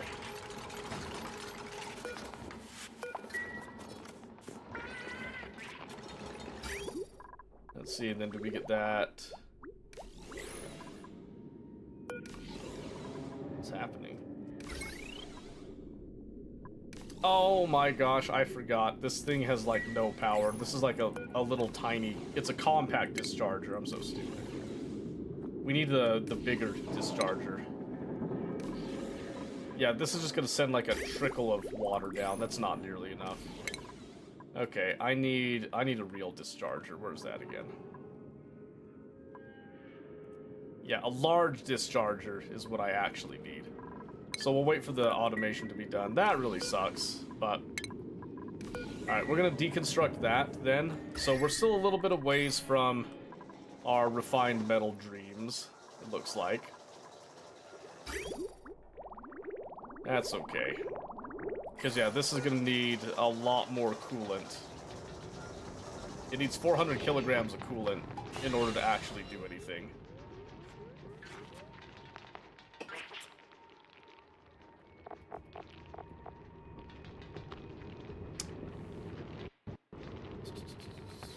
Yeah, it's not ever gonna reach that in its current state. So we need to finish this research, and then we can get the research for the larger discharger. And everything will be right as rain. It'll be golden, as a matter of fact.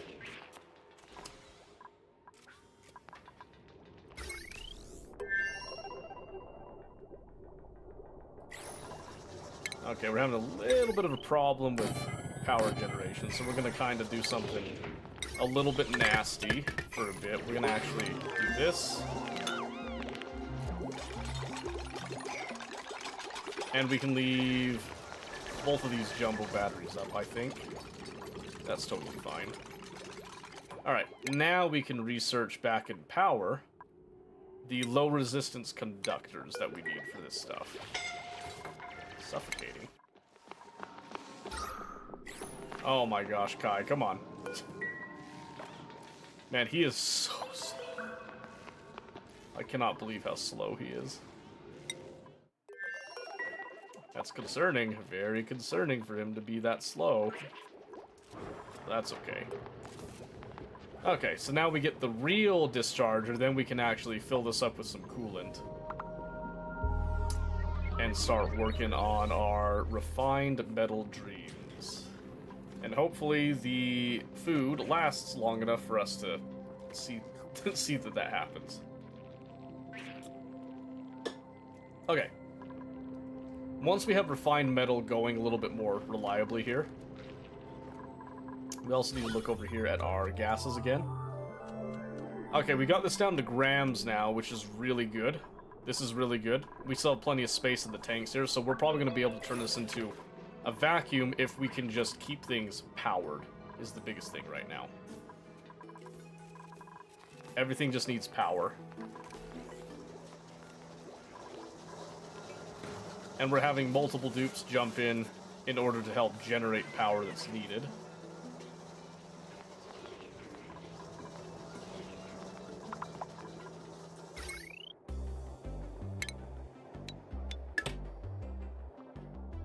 So I'm gonna try snipping that, see if that helps a little bit.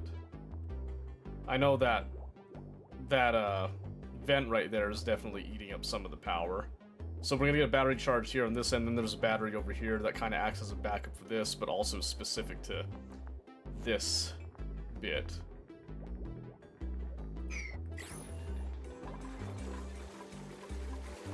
And then we can get this all vacuumed out nicely. We can then close off this area more appropriately to what we're thinking of. In fact, that's kind of a secondary project right now, so let's go ahead and cut that pump right now, and let's focus on getting everything else into a more workable state, because I think that's going to be very important. So everybody's working on generating the power that's needed. I don't remember if these guys give food or not.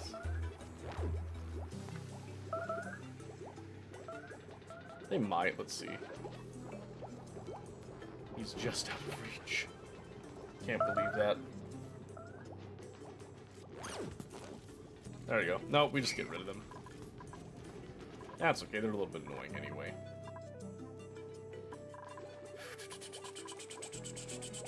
Okay, so yep, now we're just waiting on the research for low resistance conductors so we can actually put the batteries up that we're looking at.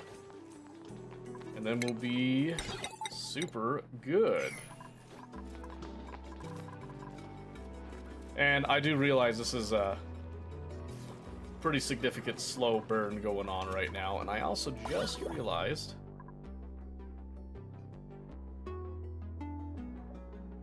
there's a lot of the gases up there and stuff, so maybe what we'll do, we'll put a tile up there to close that off. Oh, some beacons, which give a lot of light. We don't have the infrastructure. Oh, there's a chef. Decrease excavation. That's fine though.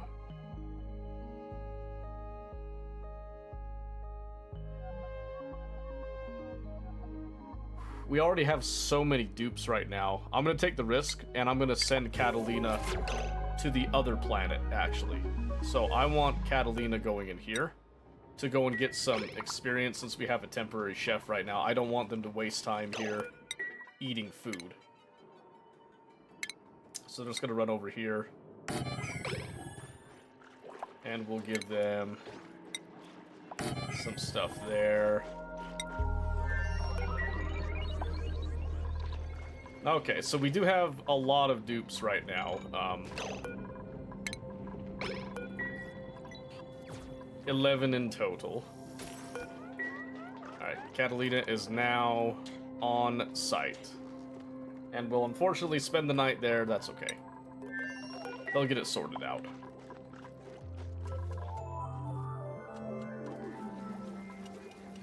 Okay, let's see. Metal power banks, still waiting on this research.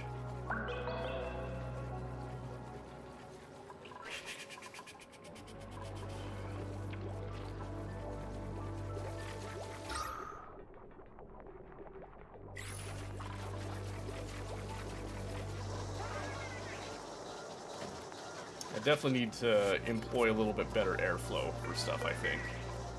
What I really need to do is I need to get everything set up so I can just grab this hot, polluted oxygen vent and start using it to kind of make everything better. There is some oxalite over here that we've been using to kind of help supplement, but it's kind of stuck over here and then off-gassing towards us a bit. Which isn't the greatest, but what can you do sometimes, right? The nice thing is that we do have a fairly deep CO2 sink now. We'll just have to do something about the CO2 soon. Okay, we finally got the low resistance conductors, which means we can now get our large discharger, which requires refined metal. I'm just going to go ahead and use that lead temporarily for this. This will be an okay application for it, because this will help us to get more refined metal. Then we can swap out the material later. But I really need that coolant coming down for this, so that we can actually get our refined metals that we need for pretty much everything. And then I do have everybody... Oh, they're not supposed to put the batteries. Oh, no.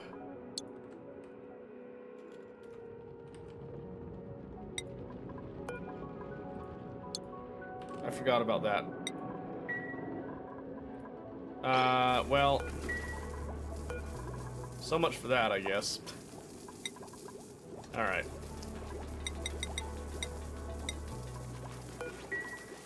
There's nothing I can do about that. They're just gonna get destroyed. That's okay. We make mistakes and we learn from them.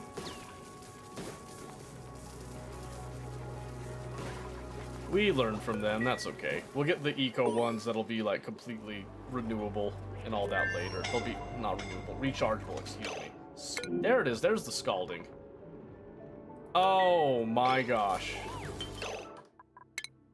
Crap. Hold on, we might need to reload a bit. 2245. Let's go to that one. You have a metal dupe? Not on this one. No, I haven't done a bionic dupe yet. We accidentally had the power banks go in. That was really dumb of me. I should have taken those off a long time ago. Because I forgot that I set it to not be just sweep only, so they actually went and swept up. They swept up all that stuff, so. Now we have to wait on the research again. Bionic? Yeah, no bionic dupes at this time. No bionic dupes just yet. Would have been funny, though. Would have been funny. But I didn't want to torture a bionic dupe just yet. Let's see. It was smart battery, which costs 200, but I need the discharger, which is going to be 400. And that's what I'm going to use the lead for. Has it come up or not going to by choice? It has come up, but I'm not in a state that I can sustain a bionic dupe just yet, reliably, in the way that I would like. There are advantages to the bionic dupes, but I like them more for mid to late game stuff.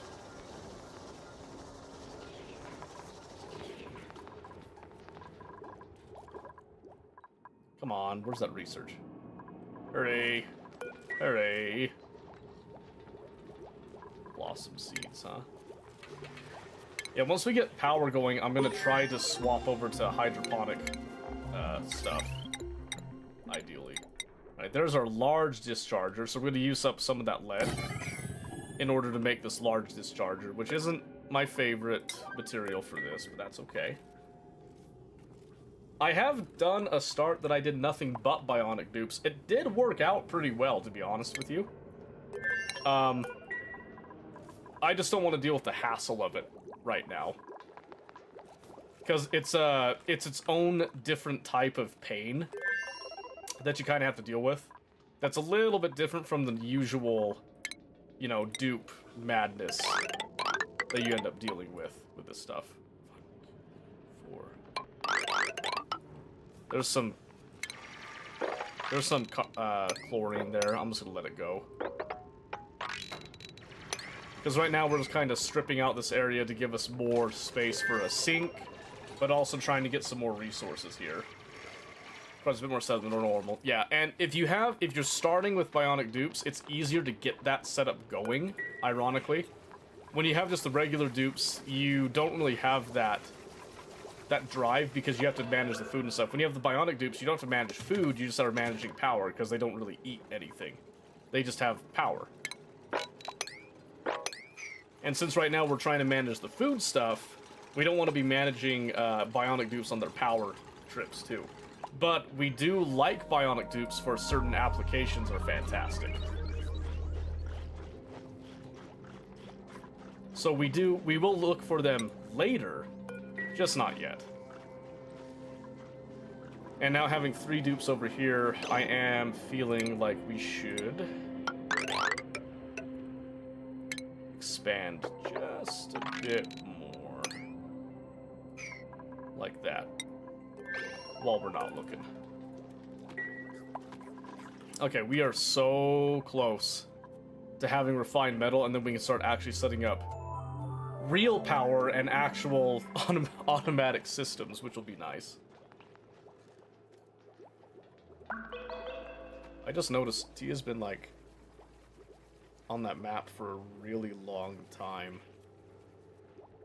So, for context, she's upstairs in the bedroom right now, but she's playing remotely on her computer down here, using another computer upstairs that we have. Hang on. I'm gonna go check on her really quick. Give me just a moment.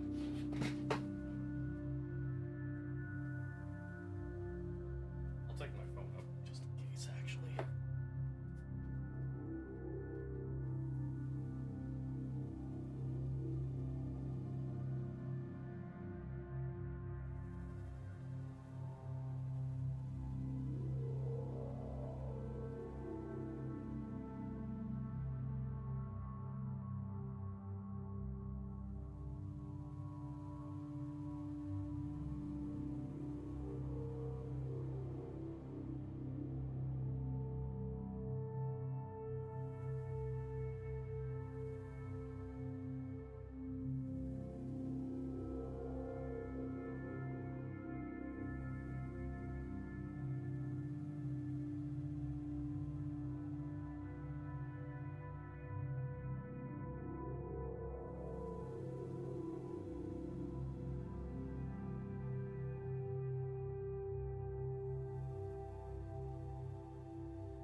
Okay. She fell asleep. It looks pretty intentional, so I don't think she fainted or anything like that. So I think it's a good sleep. But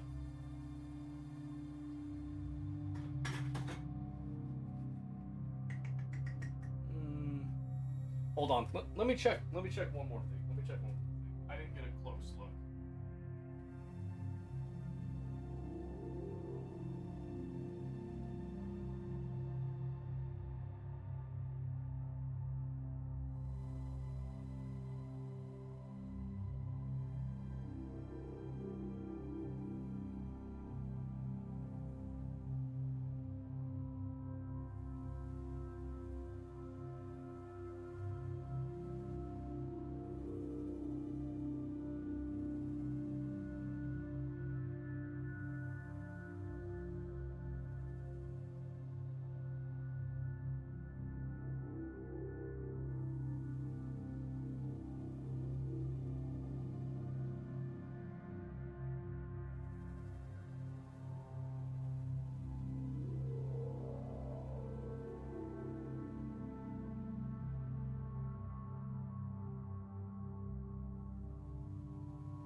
kind of resting a paw on her controller, almost disassembled her base, which would have been real bad.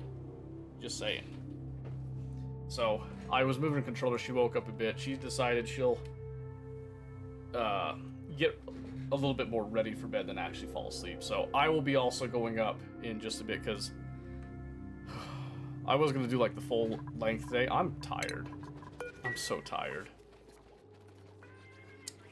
And that's okay. Okay, so this is now stable over here. We got at least another hour in this here, so we should be alright. Should be alright.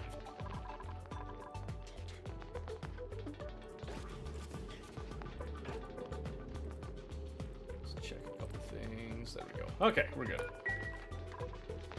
Yeah, luckily though, we should be here on Friday, so before we thought that Friday wasn't happening, now Friday is happening, so that'll be good.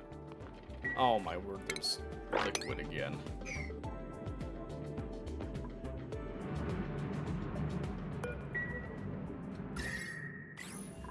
Probably just from stuff that's like melted right next to it here. So I need to clean up that liquid before I put in the discharger. Okay, now we can put in a power bank, and we'll see not 60 watts coming out. It'll be 480 watts, which could easily power this.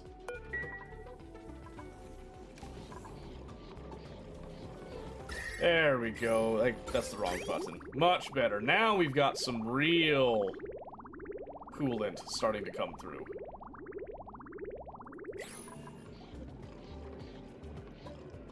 And I do believe the metal power banks get consumed upon use. There is no chance of recharging those, so.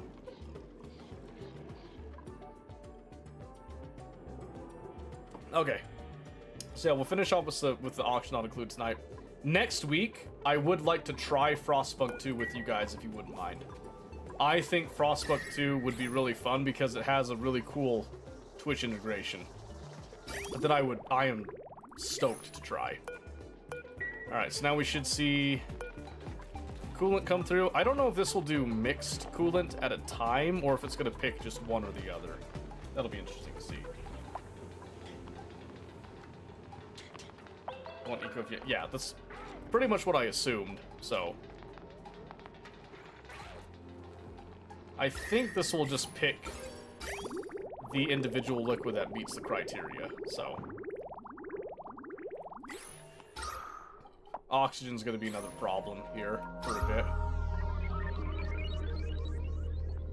Luckily, our sleeping area and stuff, all this stuff has good oxygen. What more can you ask for, right? Agree to Frostpunk, do you have to cosplay living in the Arctic? No. So it's actually... You ever played Frostpunk, Famous? It's actually a really cool game. I think you would really enjoy it. I really think that you would enjoy the setting of Frostpunk. If nothing else.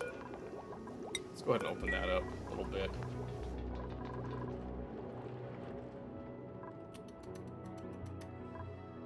Let's see. Cool, we found a little air pocket there that we're taking advantage of. That's fantastic. Might even own it. We can actually check if you own it right now. Let's let me look. You'd probably own the first one if you own either of them. You have Frostpunk on your wish list, actually. But you don't actually own Frostpunk. Between Frostpunk 1 and 2, I would definitely recommend Frostpunk 1 the most. I think 2 has a really interesting premise, but 1 really feels a lot more post-apocalyptic, I would say. 2, it still has that feeling with it, there's still that vibe, but 1 is a lot more personal, a lot more, like, focused, so. But 2 operates at a larger scale, which has its own charm, its own vibes to it. I didn't think I would like it very much. I've actually been quite enjoying it. I've been quite enjoying it. I've been pleasantly surprised. Okay, I really need I was gonna say, I really need somebody to get that going. There's no way. This has 7? How is this taking priority over this? Oh, probably because you actually need power to run it, yeah? That makes sense. This does chew up, like, a ridiculous amount of power.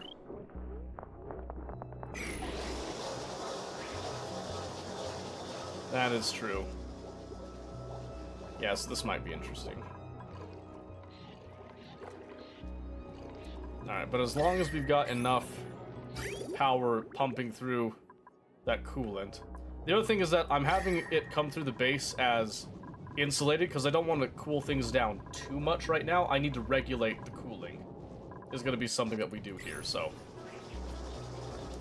I'm of the opinion that there's multiple ways to do something, but you want to do something that makes sense to you, and I'm more of a systems person. I like to have systems that make sense and have a couple of checks with them. Which is like, in this case here, I finally got the copper for this. But we're going to put a smart battery right there, and then we're going to run some automation wire, which I could use lead. I might. You know what? F. I'm just going to go ahead and use the lead. So the point in this is to get these coal generators now online so that we can go away from these manual generators. Because the manual generators just don't do much for what we need here. Especially because if you look here, 600 watts versus 400 watts. But these ones require no dupe labor because dupes just input the coal and then walk away. And then later we'll actually fully automate it so that it needs none of that, essentially. So I need these guys up and rolling right now. And then here I'm going to do a threshold of 95 and a low threshold of 5. Those are the thresholds that I personally prefer. Who's starving? I was like, no, you're not over here. You guys don't have a constant food source either, though. There are some pacu. There's like some pacu fillets we can get over here. I want to capture a slickster egg, and I want to send it over to Novice, because slicksters are a good way for us to use carbon dioxide to just eat it up and then turn it into oil, which is way more useful for us. Way more useful. Oh, pip eggs! Pips are really tempting, actually.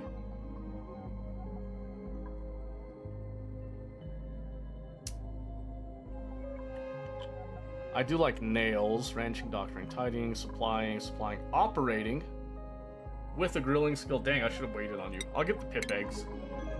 Pips are fun. Fun little guys. Okay, we've actually got a bunch of food from that strip mining operation now. 1, 2, 3, 4. We're just gonna clean out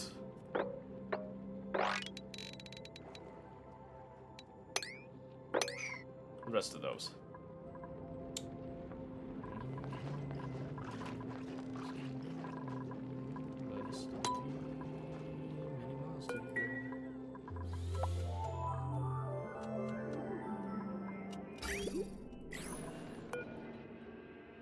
I am happy that the dischargers are not power loss ones. They'll actually hold their power until they use it. I know this says insufficient oxygen generation, but I think it's just because these don't move. These aren't running all the time because of the gas pressure. So that's what we're kind of dealing with right now. It's gas pressure in this area. So if I can get this carbon dioxide to get reduced a bit and actually like flow down, that will help with the gas pressure end of it all.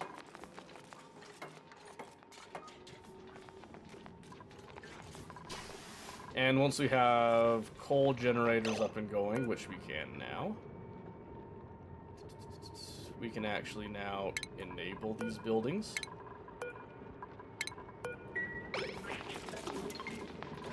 And we can disable these ones, but leave them here just in case we need them.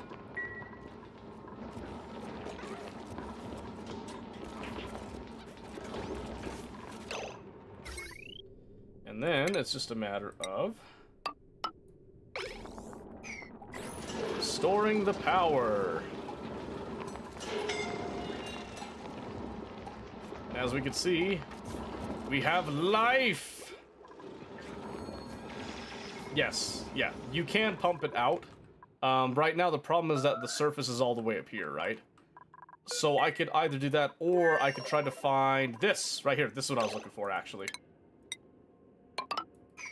So I'm gonna get this, because I need to activate this.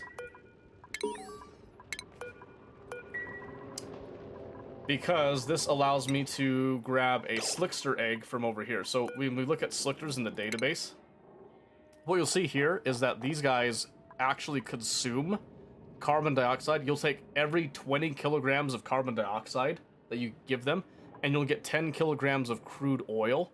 And you can use Slicksters for meat a little bit too. So they're actually really nice to ranch. They're very nice to ranch. And then there's some morphs of them too. But we just be going off the basic one right here in order to make use of the carbon dioxide. It'll save us time a little bit on having to actually go up to the surface too. How close is that? It's only at 4%, so we got plenty of time to actually grab this egg and get it up into this one. So we'll also activate this. These will all require power in order to actually send their material. That's okay.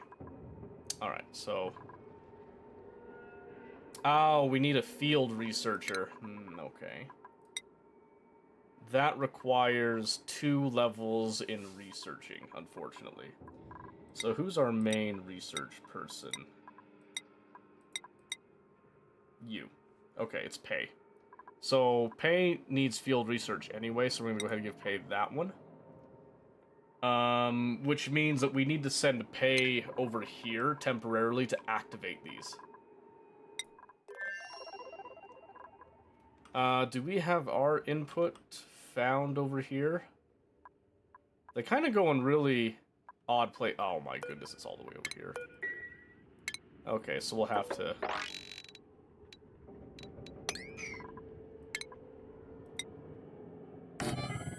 I'm gonna do an airlock here.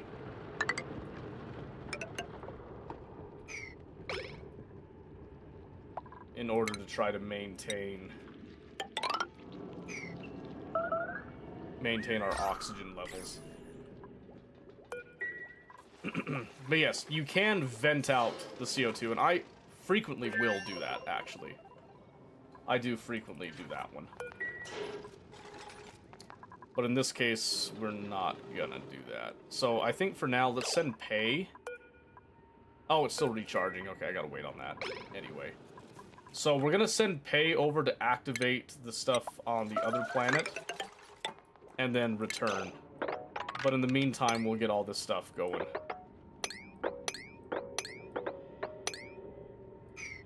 Just kind of digging around the Abyss Light in this case. So over here, now we need to use our current dupes. They have nothing to do right now. So we need to give them something to do. There needs to be like a purpose to this. Luckily, there is an anti-entropy thermonullifier, which, if we could find the hydrogen here, we can actually use that to cool things very, very nicely. So this could be a really good colony for doing a couple things. The issue right now is that we need this colony to be able to sustain itself by some method. I haven't decided fully what we're going to do for that just yet. But one thing we can do is we can actually go ahead and start chipping away over this way. Probably have to go around the obsidian.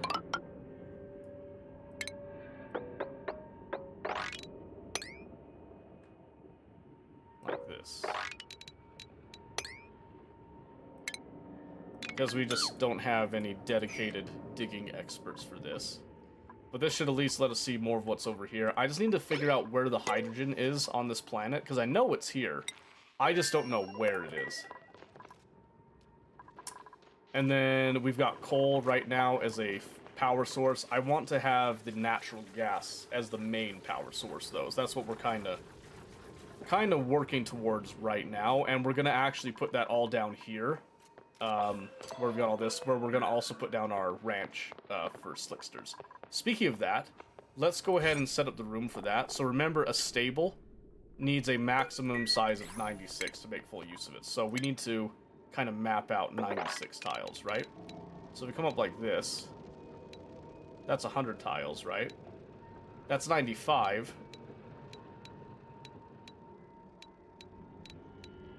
$84, $96, right there.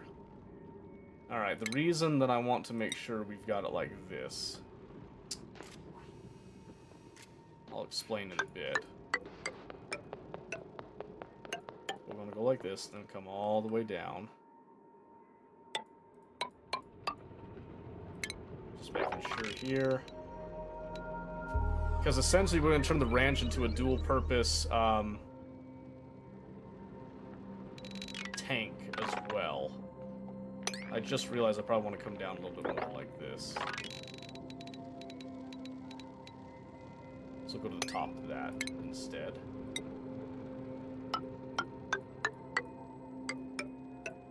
Like this. So I'm actually going to cancel these, because I wanted to come down lower, right?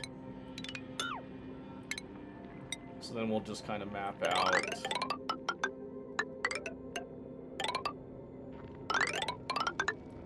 this. Okay, so the biggest thing with this is that we want to have the station for grooming, which we're going to do right up here.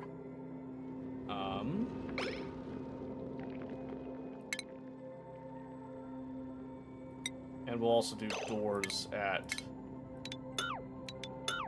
each point going down to allow dupes to just kind of pass through.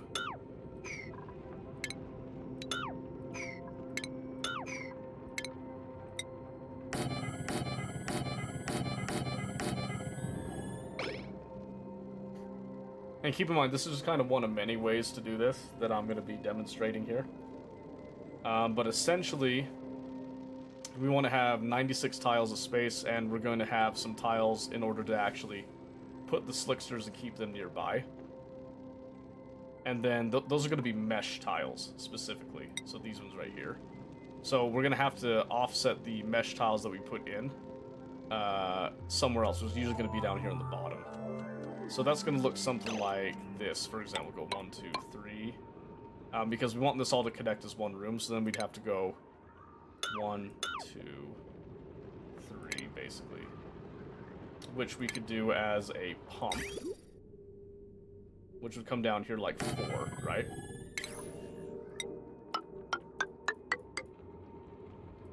So now we've got 3 tiles here, but then we gave ourselves 4, which means that we're 1 over. So then we would just have to basically just add 1 tile at the top like this. And then it should give us the station for grooming, and then our critter drop-off. And our Slicksters will essentially live in this one little area up here and drop all their oil down here. But then this is our baseline for carbon dioxide that they will actually consume from. Is the plan right now. And that should at least keep a general balance. And then we can kind of focus all the carbon dioxide more over into this area too. That's not exactly hard to do. It's just going to take a little bit of time to set up, so. And we also need to, of course, have all these things set up. But we have access to these things. We just need to have our dupe in question come over and get this. Wait, who? Oh, you're kidding. That's a joke. That's an actual joke. I forgot that she could jump up here and do all that.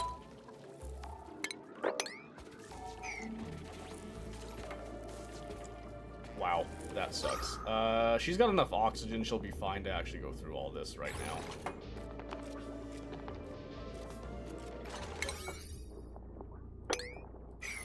She will kind of close herself off and be working on things, but like I said, there's enough oxygen here that she'll survive long enough for somebody to finish this bit of the project. So, it won't be too bad. Who is starving now? Oh, we're just crying over here, I get it. Who's trapped?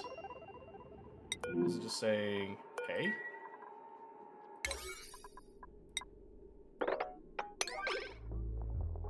Okay, that might be a problem. I have no clue. Come on. There we go. Alright. Just gotta make sure that we're aware of all that. Okay. That's all good now. And then we'll just add a ladder down here. Grab all that. We'll have a little bit of hydrogen that kind of bleeds through. It shouldn't be too bad, though.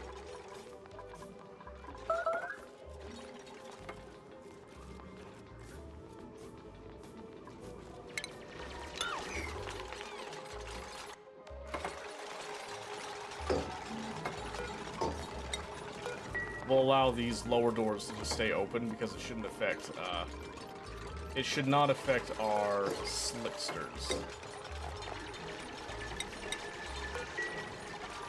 That.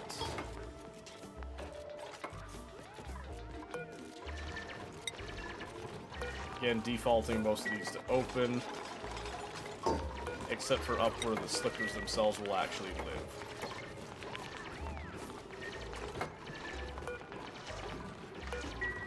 And then I just realized this is gonna cause a bit of an issue here. Who's suffocating? Yeah, you better not. Alright, yep, this will count as outside of a stable for a little bit until the room itself is actually made. Oh, would you look at that? There's a little hatch right there. Aw, so cute. So cute. Okay, we do have some stone hatches now, which is fantastic. Stone hatches are way better at eating the materials that I want them to eat here. What's going to be mainly, they're just going to be eating a lot of rocks and stuff. Especially rocks that come from volcanoes. If we could find ourselves a good volcano.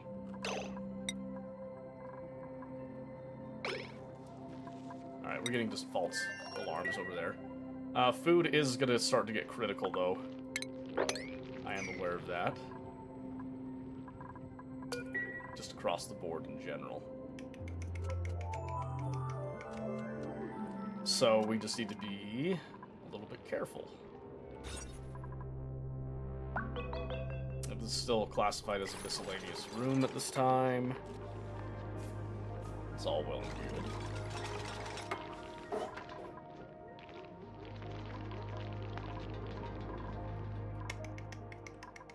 Okay.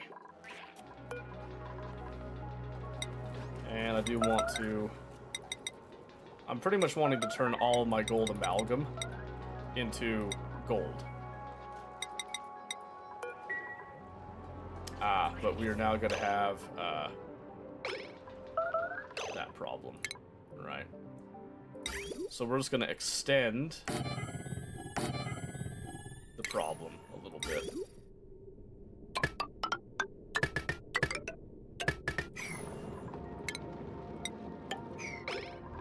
That should be fine for a bit. It won't be perfect, but it should be at least semi-okay. Now we can come back over here, I just realized, with our coal now actually doing stuff. And we can fully vacuum out this section. We can get things set up to actually collect the gas. And go from there on that one. And that'll be good, good, good, good, good. Very good, very good. Okay.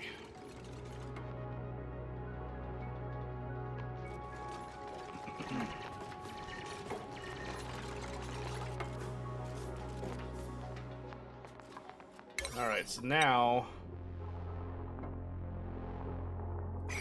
Alright.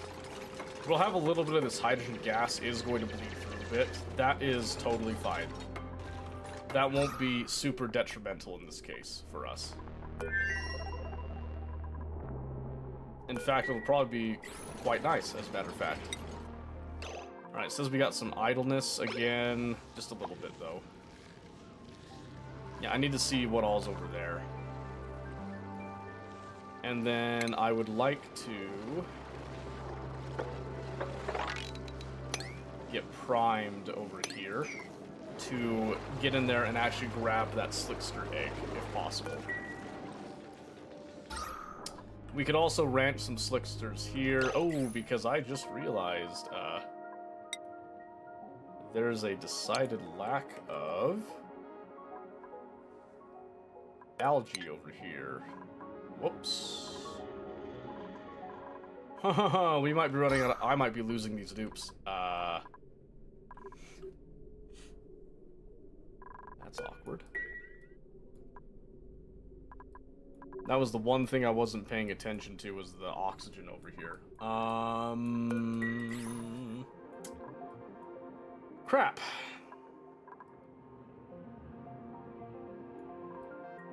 The polluted water does off-gas some oxygen.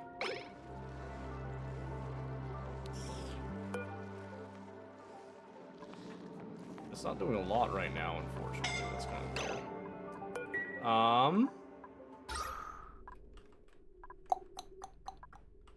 There is some oxygen down here we can try to get at.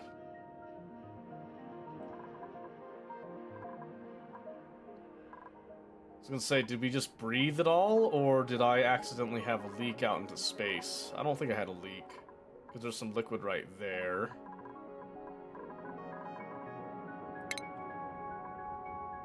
Okay, what we can do is we can do these sublimation stations that we can take that polluted dirt we've had and convert that into some oxygen. They're gonna have to move really, really fast for it, though.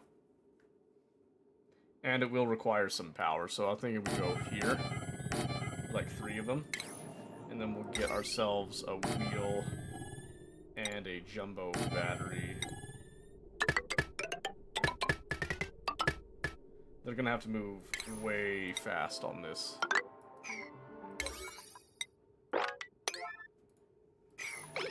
Oh hey, Ducky Bee, this is Oxygen Not Included. Have you ever heard of it? It's a fantastic game. Fantastic game. We love it. Love it to death.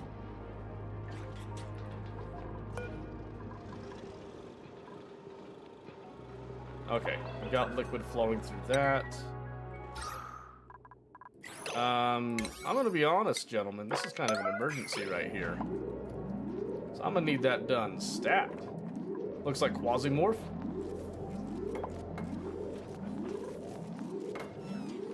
That's not how I remember Quasimorph looking. Let me see. Maybe I'm wrong. I haven't played a whole lot of Quasimorph. Oh my gosh, what have I done? Quasimorph, thank you.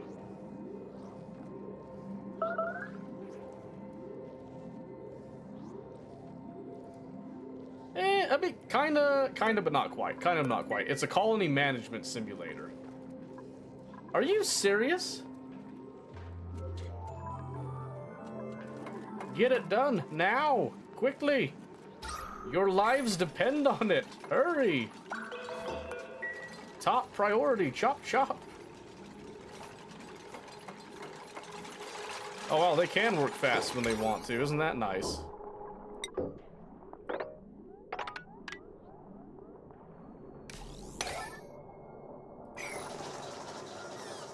There should be plenty of polluted dirt here at least, so... There we go. Okay, that should... That should help a little bit. Whew! Whew! Close one. I'm glad I caught that when I did. That would have been real embarrassing to lose that colony, so quickly. Oh. Hello. Suit training booster. War pip eggs. Operating, farming, ranching. I'll take the pip eggs. I'll take the pip eggs on this case. I'm suffocating. Yeah, luckily we've got some airflow coming. Not as much as I would like, though. What I need to do, actually, is we need to get some airflow tiles here.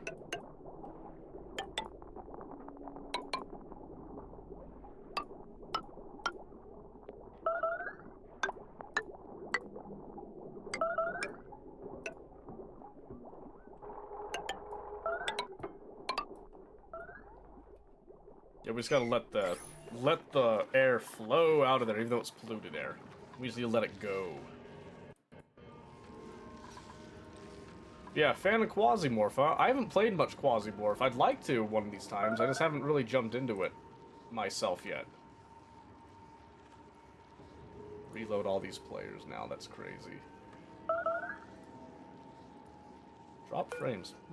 That's weird. Not sure why it says we dropped frames there.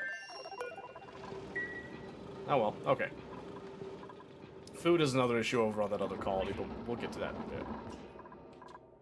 Okay, so now over here we should be seeing that we have a stable. Room details. Right now the room size is 96, so I need to get rid of this right here. So we're going to get rid of that, but then we're going to build this one up here.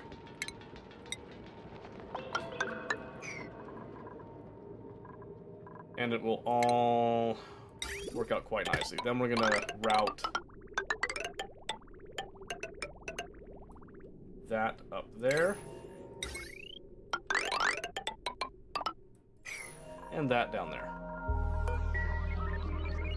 And then that will be where we actually put our slicksters when we get them.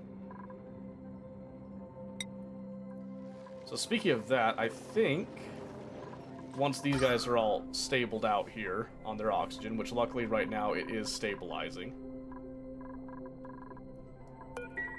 we'll be able to actually use that to our advantage. How's far to that egg? It's 21% incubated. Perfect. Okay, so now I want to get down to that egg. And I want to acquire said egg. So I'm gonna make sure here we put in a slickster egg. Like so. And then let's come back over here where I have to activate stuff. So this is our output teleporter disabled, 1 of 2, which means that we need to reach this one, which we already have. Okay. I think we're ready to send Pei over and get that stuff done, and then have Pei come back immediately after. You're doing Trains of Factorio. Nice! As God intended. As God intended. Alright, Pei's over here now. We're gonna get these all activated. At top priority. Pei can help a little bit with the construction, but we primarily want... Wait, isn't Pei the field researcher? Please tell me I didn't mess this up. Yeah, Pei's the field researcher, so we're good.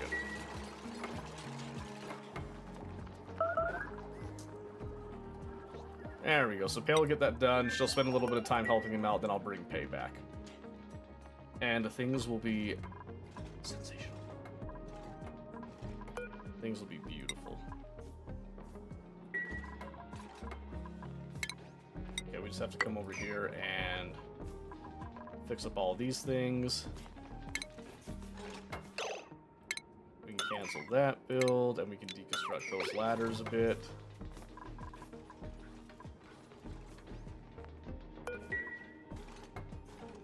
There we go. So looking over here, that is now on. And this doesn't require power. We just need power to actually output stuff. That's the biggest thing here. Okay, and then we'll get the output over here, which we'll then have to make sure that we can actually pick up that egg and then put it up here. That won't be too big of a deal. And then we should start to see a beautiful amount of meat come out of all that. We'll take that excess hatch right there and just kill them for their meat. Turn them into barbecue.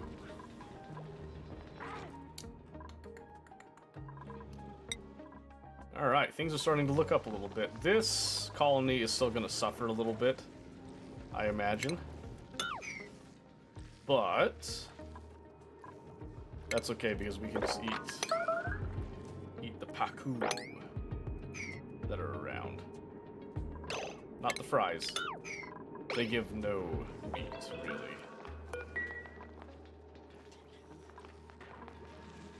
Just something to kind of extend their stay a little bit is what we're looking for right now.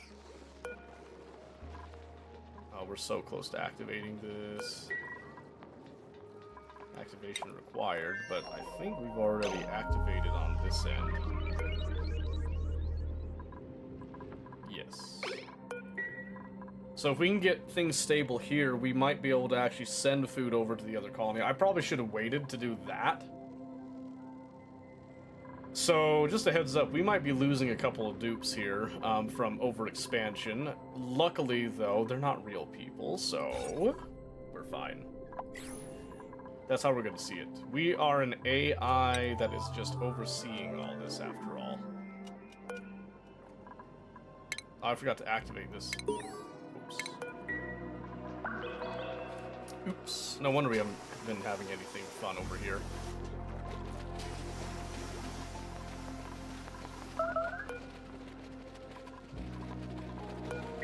I really don't know why Pei isn't paying more attention to that, but don't let eGamer die. I think eGamer is actually over here on this colony.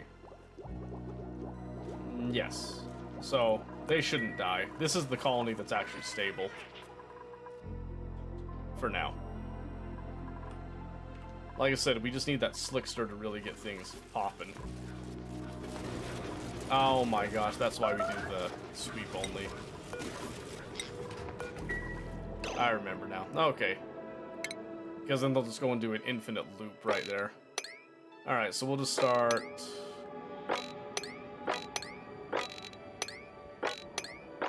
picking up all the stuff here that we can. To start with. Oh, in fact, let's do a priority 3. On everything. That way, other things should get priority first, and then when they don't have anything else to do, they'll do the sweep and put everything into that one condensed area. That's what we're gonna go with. Okay. That's all well and good now. So we've got our Slicksters right here. We're also going to have our power down here. We talked about this a little bit. How come I don't see it? Uh-oh. Oh, I think I have to go down fossil fuels. Yes, I forgot about that. So we need to go down fossil fuels in order to get our natural gas generators that we're going to be using. And here's something cool. You'll see over here now, we actually have a vacuum right here. So a vacuum is a very interesting thing. This is something we can use to actually now put things in and make sure that everything is all good to go. And now we'll only be pumping natural gas out of this. To start with, we're going to have some gas reservoirs that have a little bit of mix. So what I would like to do is I actually want to pump those random gases down here, and I want to deal with them later. So what I want to do here is I'm just going to go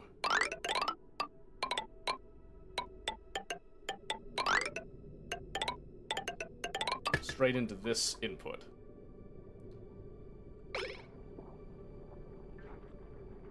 And then we're going to be using this later as well.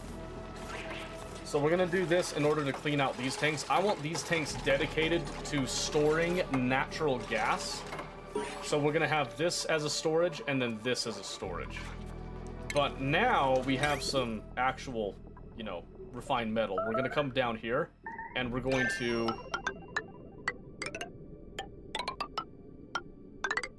we're going to cool this area.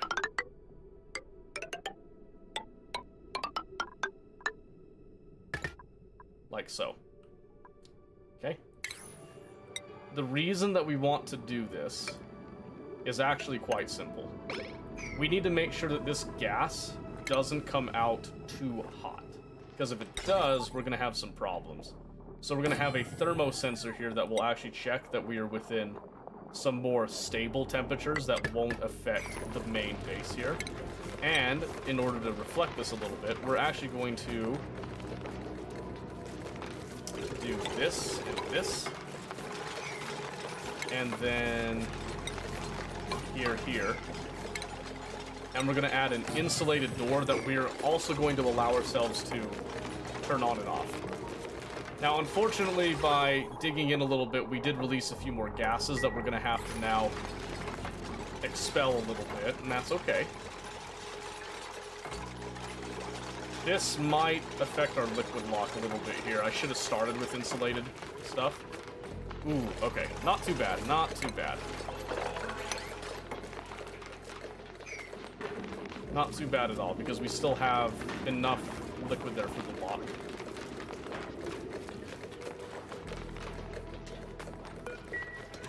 That's good. Okay. So yep, we'll just put in our temperature control. That's the only thing we really need here is just the temperature control. And then we'll be able to start filling these gas pipes up. So right now we're taking all of that gas and sending it down into a rando tank that this one will then later actually this one will then vent out into here or into other places to get processed, including that polluted oxygen that we talked about and discussed previously. We are getting some polluted oxygen kind of mixing around here and there, and that's fine. I could probably forget about that right there. I think we've got enough temperature stability that this little bit of a leak shouldn't be too bad, especially if we are actively cooling, which we are planning to do here. So then what we want to do is we can just do normal pipes from here. Or actually we'll just do insulated here because I don't want to affect the temperature here, right? So insulated there, and then we'll just come out with a regular pipe that connects to that insulated one. And this will then come straight over to what is now our insulated pipe here. And then connecting right there. Okay. What do we got here? Ooh, bristleberries. Some free food right there. Because we will switch to a bristleberry farm once we can make sure that we have a sufficiently stable water source. Which we do have the polluted water, but we need to... Ah, here we go. There's a cool steam vent. We just need to cool that down, obviously, because it says cool steam vent, but that's coming out at 110 Celsius still. We'll need to cool that down in order to actually use that. But that is a constant source of water that we can make use of. And I thought I was using copper for those pipes. Did not realize I was using gold. So I actually want to change that. This is going to be a bit of a pain. But I don't need these to be gold. I need these to be copper. I need to turn the pump. I think I turned the pump into gold already, actually. You see how this is saying insufficient resources gold? This should be copper. It's finishing them off as gold. It's not what's supposed to happen. Alright, there's going to be a little bit of growing pains here for a bit.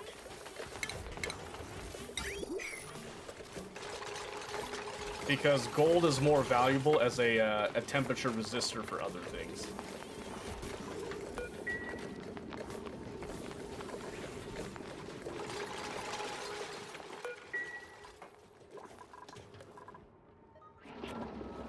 Okay. Okay. What we can do right now as well is we can actually come down here and we can put down some insulated tile here. We could even go so far as this. Watch this.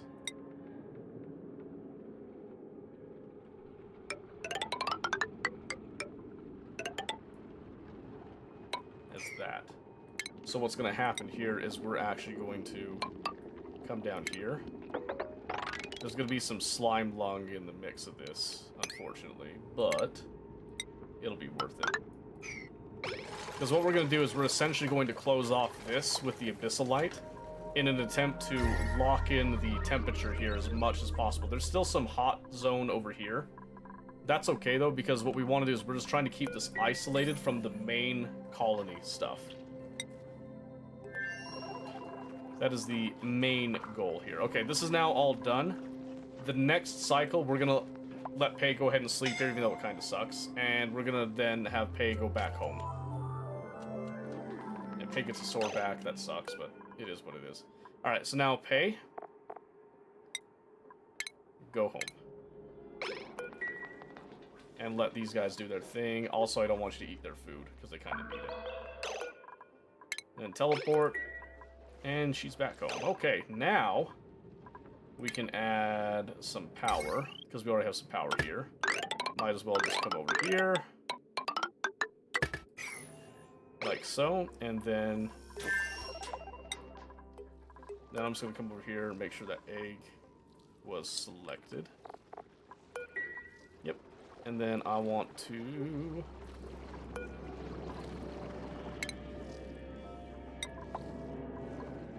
relocate that egg next to it. Actually, relocate that egg up here, where it's then easier to do stuff with it.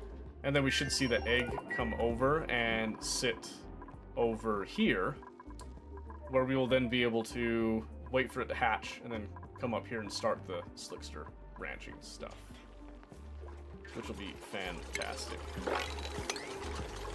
Then we'll just mop up along here as we go as well. That'll be nice and lovely.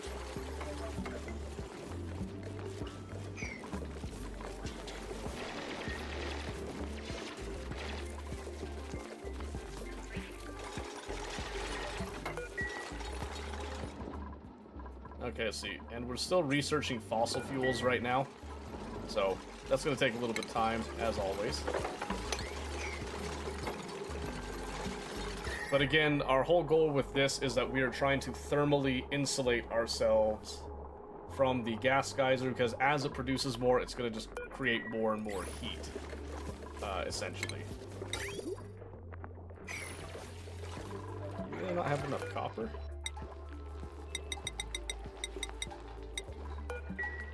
Let's do that, and then what is the temperature of these?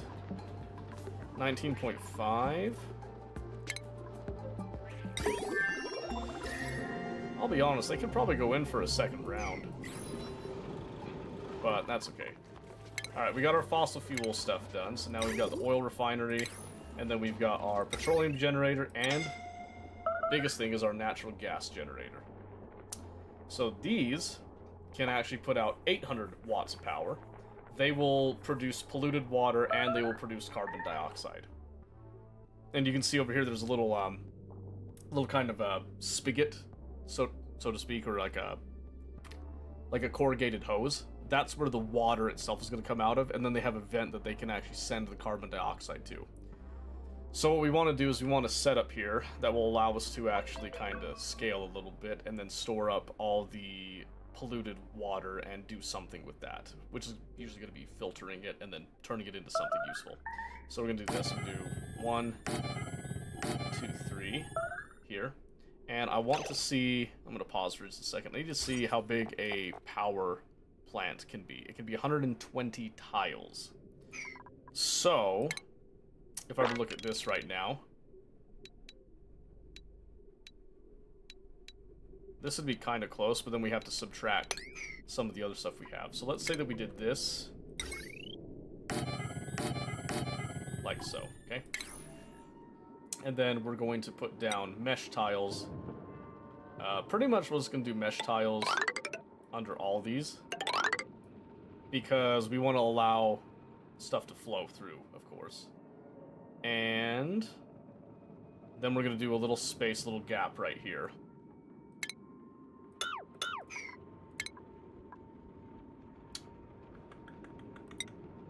With doors and tiles, like so.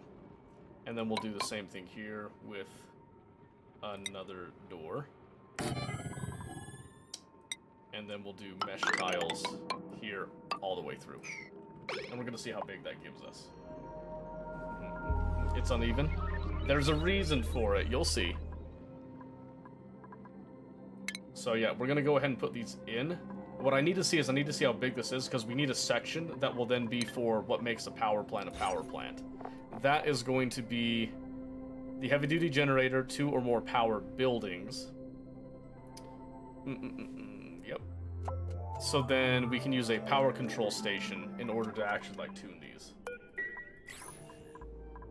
So, we need to actually build this first, though, to see what it's going to do. So I'm planning to have even as much as, like, all these, but these might want to come up and be more in line. But we'll give it a little bit of a gap right there. We just want to see how big this configuration is, because I don't remember.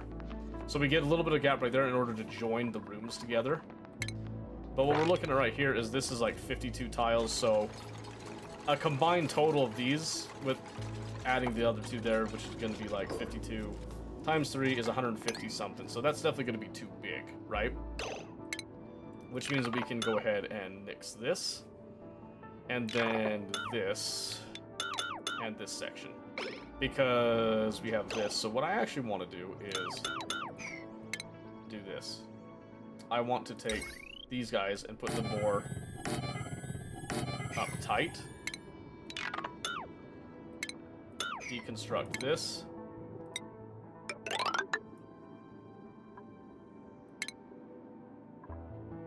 And then we're gonna subsequently deconstruct this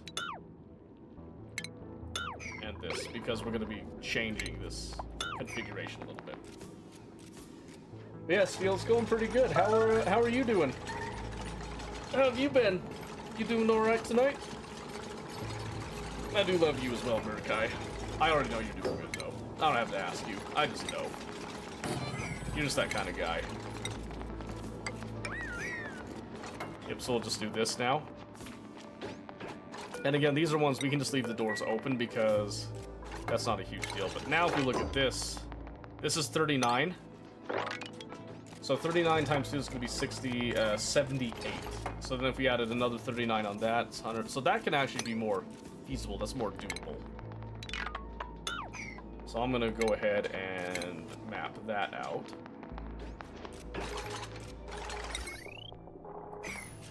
In fact, what I want to do just to test this and see if this counts, because I think the minimum for a power plant is 12 tiles. I want to see if this counts with just these buildings, or if I have to add the tuner in somewhere. I probably have to have the tuner in at some point. But so these will all then take the natural gas that we're going to collect from here, and hopefully we'll see some really good results from that. Now I need to come over here to copper. I just need to make sure we're changing all of this.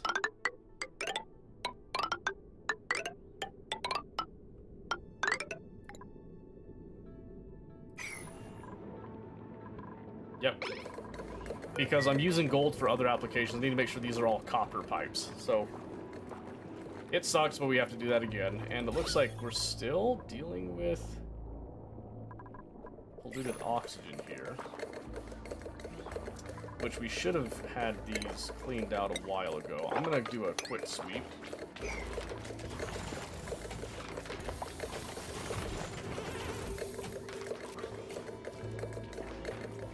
Gold storage unavailable.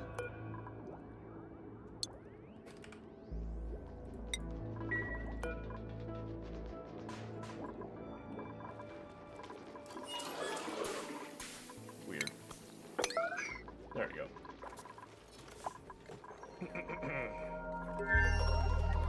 Okay, so that's all looking good now. And food over here is beginning to become a concern. Naturally. Did we actually get that Slickster egg transported? I don't even see it. It's right there.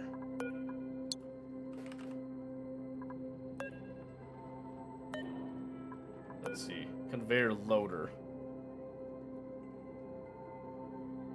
Allow manual use. That's what we need. There we go. Okay. Alright. They should load that in the next cycle then. And then their main objective is complete.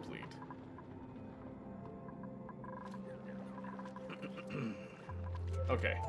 What I'm hoping to do tonight, just so you guys know, is I'm trying to get it set up where we'll have the actual, What? I want to get it set up where we have the actual gas stuff going. So I'm gonna set these to a priority of 7, just to hurry these along. Because we gotta convert these pipes over, because gold is more valuable in other applications. And then we need to get the gas pumped out, we need to get all the other stuff here out as well. And for some reason, we still haven't built this automation wire, and I don't really know why. We definitely don't want to make it out of lead. So I'm going to cancel that, because that should not be lead. I would actually rather that automation wire is allowed to be gold in this case.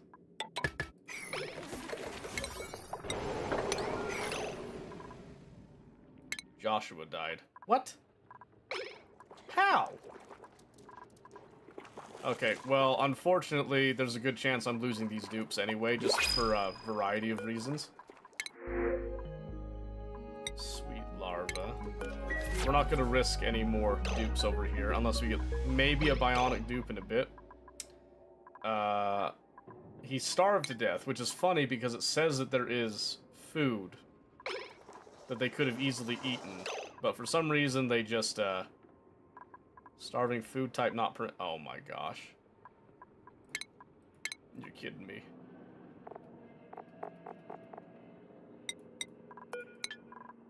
That's dumb. Oh well. That's okay. Alright, we need more copper right now, and to do that, we need more liquid, which means that I need to add one more liquid res to this nonsense.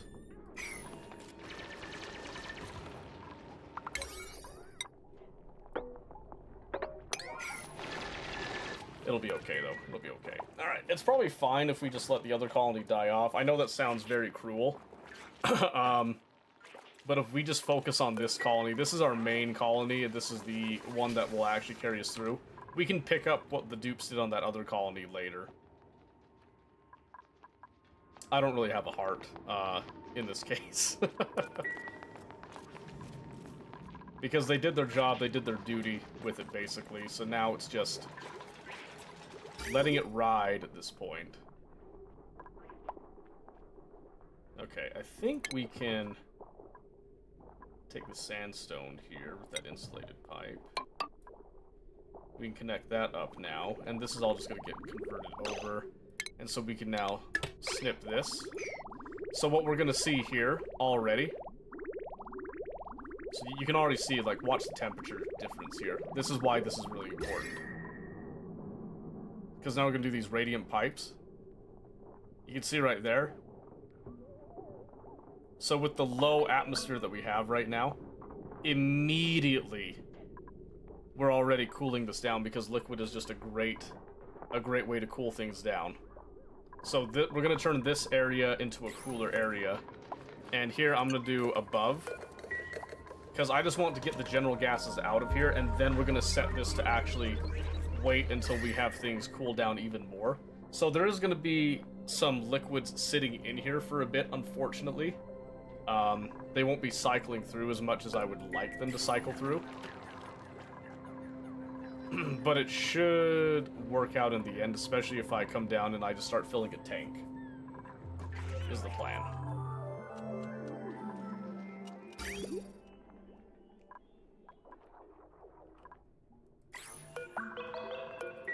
Okay, let's see. What are our priorities looking like here? Still looking pretty good. Like I said, we're just converting all of the copper over here. We want to make sure that that all gets put away. As well as all the stuff in here, we just want to put that away.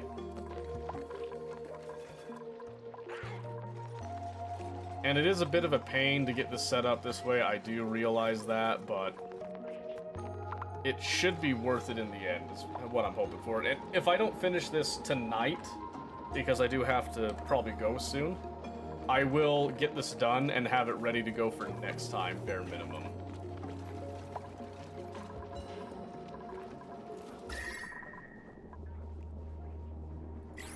Yeah, we definitely want to make sure that we have all of this ready to go in an instant. keep everything thermally stable and make sure that we have everything nice and in proper working order. We do have gold amalgam for the gas pump, which is really good. Very nice for us here. Should keep everything from breaking, which is the #1 thing that I hate to see, is just things breaking all the time. Alright, let's go over here. Let's see if we can fix this situation.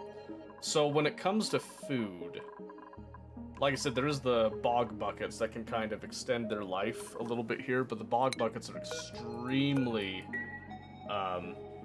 polluted water hungry, which can be a detriment in more ways than one. I just realized something too. I can come over here, I can grab this egg, and I can just relocate that egg up here so that the moment it hatches, it's already in the ranch. Because we're not going to be incubating it ourselves, so it's going to be a little bit slow. I want to make sure I don't forget about that.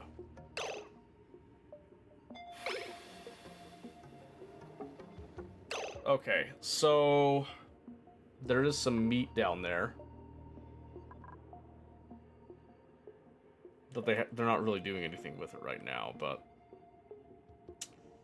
I think the best chance of survival for these guys is to do some strip mining again. But there's a lot of obsidian around. So this will be kind of a Hail Mary for them. But we're gonna rummage through this vending machine a little bit. So I'm gonna set that. We want to come up here as well. What is this? Oh, I found the hydrogen vent, by the way. So that's good news, at least. So we want to come over like so.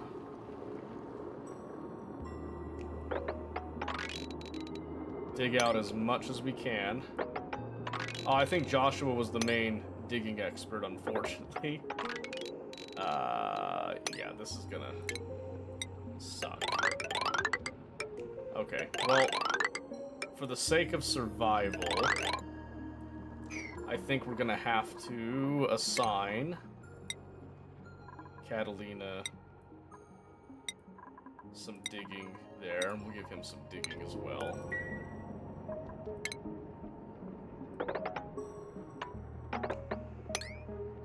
So then we'll do this.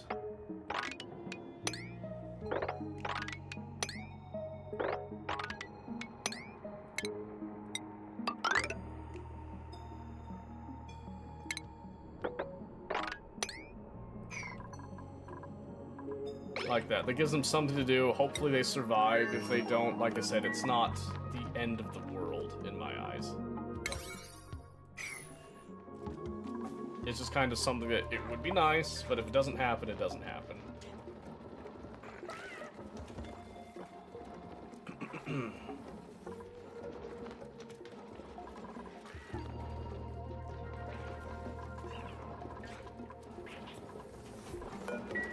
Okay, we're still trying our best to make sure this turns into a vacuum as soon as possible. Then we're gonna sweep up all these things, get out of the way. Gonna cancel all these sweeps because we're not even in the area.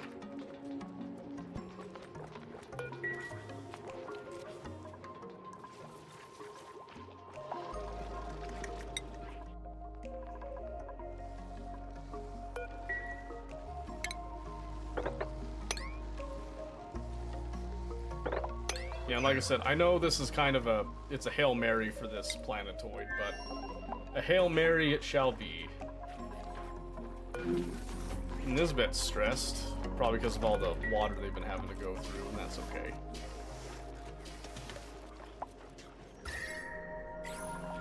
And it would appear we ran out of...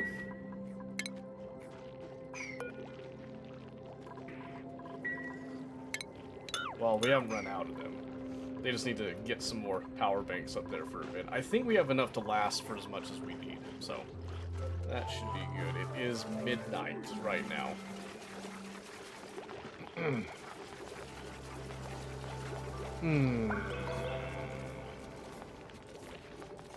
Okay, we have achieved a vacuum over here.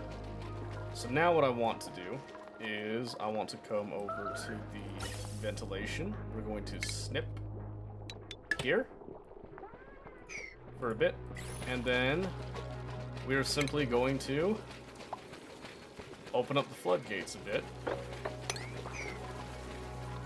Right there. I'm gonna put that to a priority 7.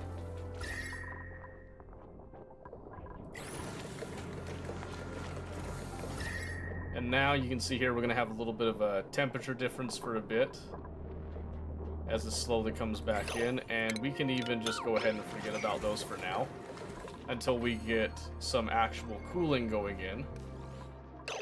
And now we want to take this, and I want to do, if this is below, because right now the ambient temperature is 30 degrees, and I would like it to be below 25. So we can see the temperature coming in, and because there's not active liquid in here, the radiant pipes are not really bringing the temperature down as much as we would like. They're going to get a little bit of eye irritation as they clean up the last of that, but now they are out and they are free.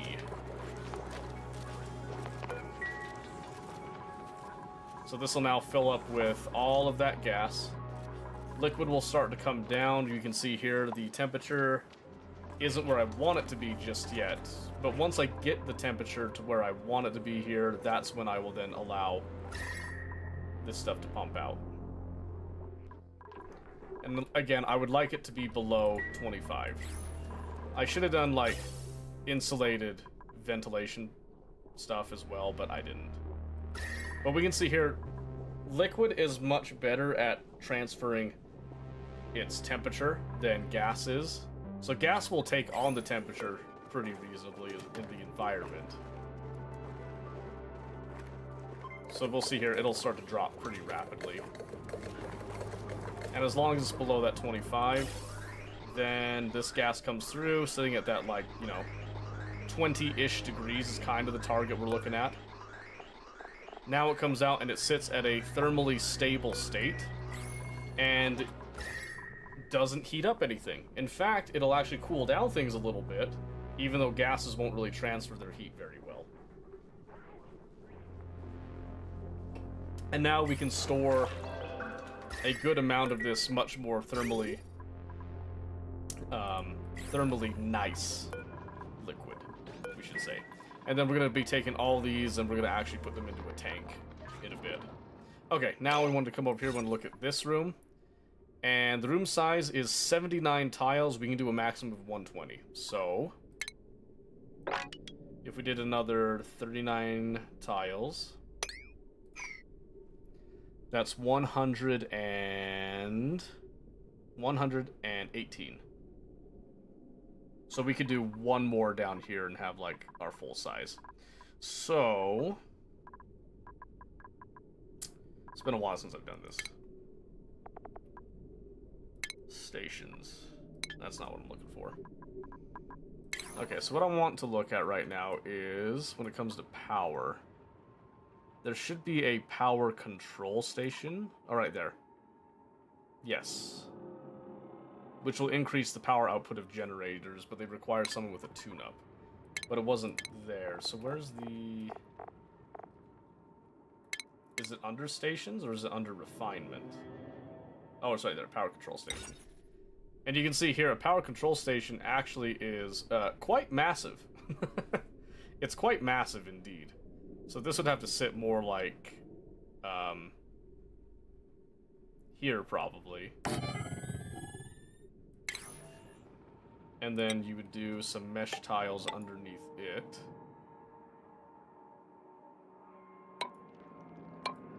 Like so.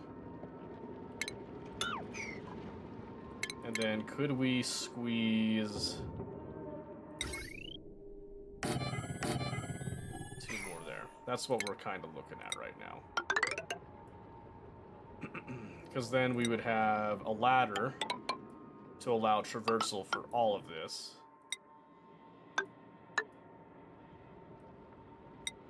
We could actually get away with regular tiles here.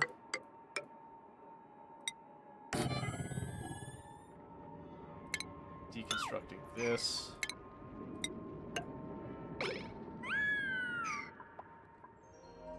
Okay, so the idea that we have here is we want this power control station that will push the generators here to produce power further, right? Also to come out 3 tiles each on these, with ladders coming down like that. Oh, whoops, what am I doing?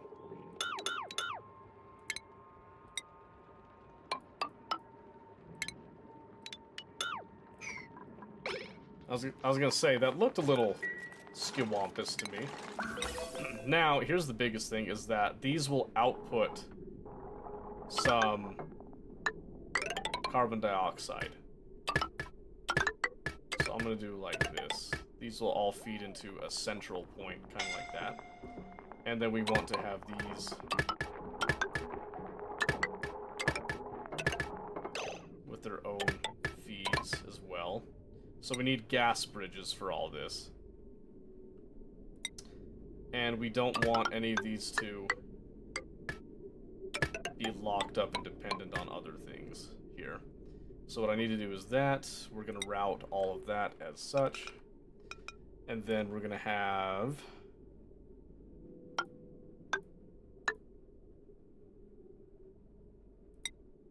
This is going to be a little funky, admittedly.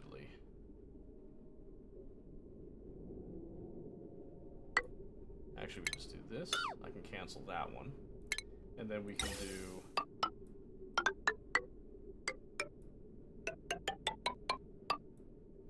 like so.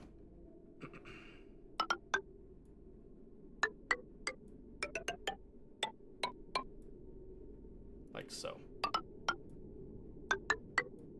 And then we do another gas bridge. As such. Okay, so more or less, these will then begin to kind of feed into each other. This is then going to be the vent for the carbon dioxide, which will then come out here into this area, which looks to me like that's not going to cut it. It doesn't like that very much, so we'll instead go right there. That'll look just fine. Okay, now, the bit of this that we didn't really cover, which is going to be how do we actually route all the power, right?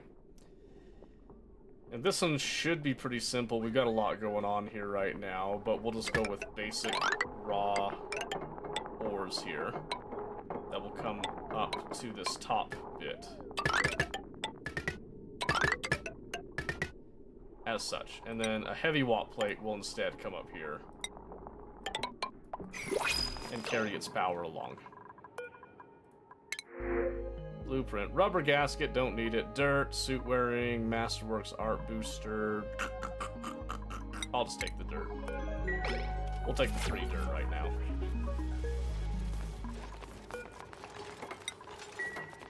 Okay.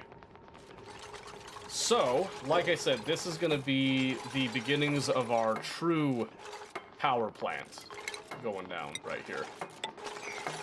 It will be ugly. It will be something that is unseemly and ghastly. But it will also handle pretty much all of our power needs, provided that our natural gas is able to deal with it. Okay, so right now I am seeing that we've got our water in here, which is sitting at a certain temperature. We've also got the natural gas, which is kind of fluctuating on its temperature a little bit, but it's sitting just above what we want, which is fine. It's totally fine right now. Because we are going to get more water actually flowing through in a bit. So, we've got a lot of refined metals now. One of the things that I want to do is we need to think about actually keeping everything cool. And right now, everything's actually pretty stable. Everything works pretty well. We need to kind of lay it out a little bit more, which is going to be its own project, basically, that we have to deal with.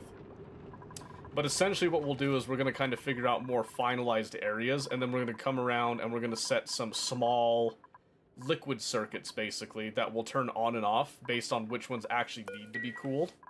And then we'll have a loop that allows them all to kind of flow through. And then we'll have a shutoff that will take any liquid that has gone beyond the temperature range that we're looking to cool down to, and we'll actually send that one on its way. It's going to be a little bit tricky, a little bit of a bear to deal with, but it's going to look really nice. And this is all looking really complicated down here. Trust me, this won't be too bad. This will not be too bad.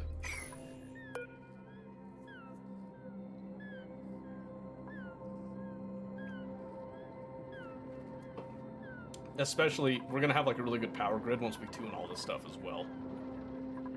Because what we'll end up doing is we'll actually come through here with these. We'll have some tiles here.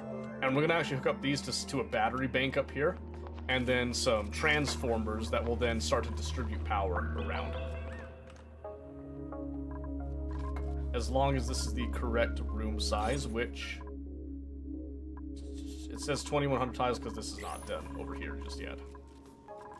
So I want to get this done tonight. So let's hit this up.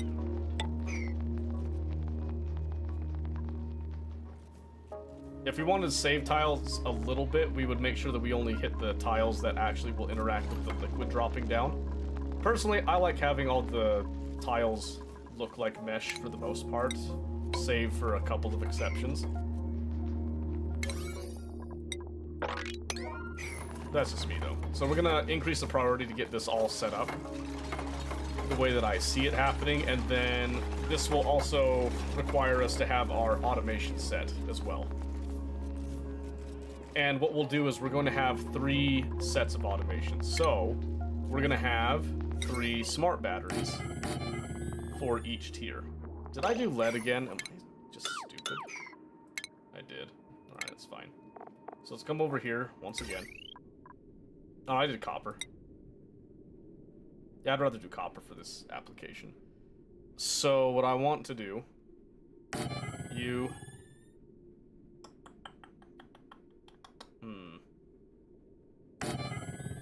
and then yeah, we'll just do gold. All right, so what's going to happen here is we're actually going to put in these conductive plates at these stages as well. These all get changed a bit, but because we need to make sure these guys are getting the same amount of power as everything else, and then we'll have a more main battery bank. But these are going to actually read the overall power level of what we got going on, and then make decisions for these guys over here. Not what I meant to do.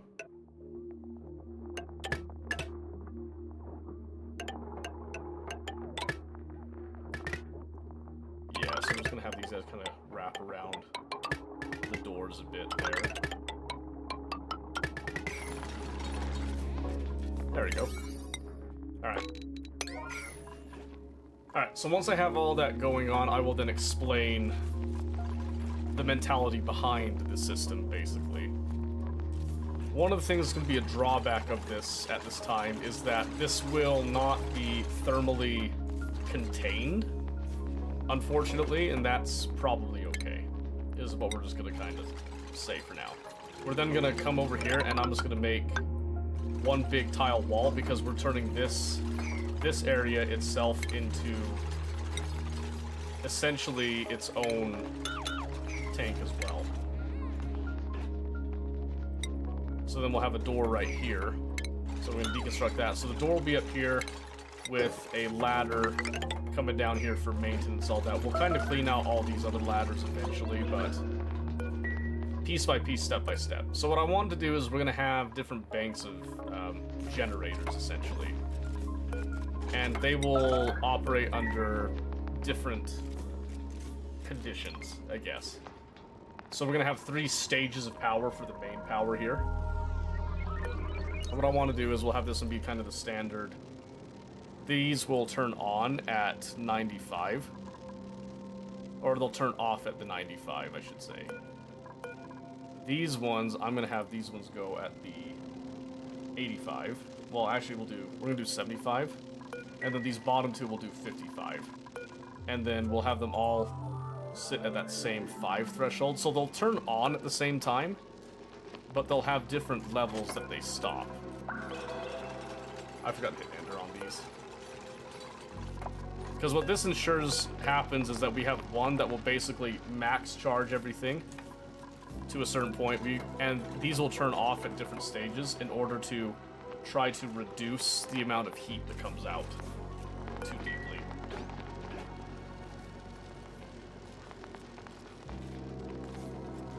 You're never gonna fully stop the heat, but you can kind of do little steps like this to slow down the heat generation, so to speak.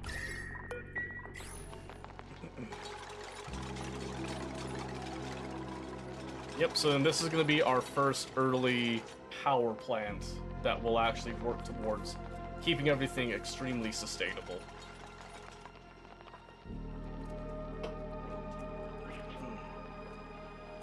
And then this is our early natural gas taming. I do want to come in and analyze this, but we need to make sure that the temperature here is not too crazy when we do it. So I would like to wait for this to be dormant, and then we can vent out the gas here as much as possible and get things into a cooler environment that a dupe can just go in and get it done. But we'll probably just have suits by then anyway, so. Then here we can choose what kind of refined metal we want to do for this here. Which again, I'm hoping we find a volcano. I haven't found a single volcano yet. I'm hoping that changes, because then we can use that as a constant source for powering this, is the plan. But this is almost done being built, and then we can have a closer look at it.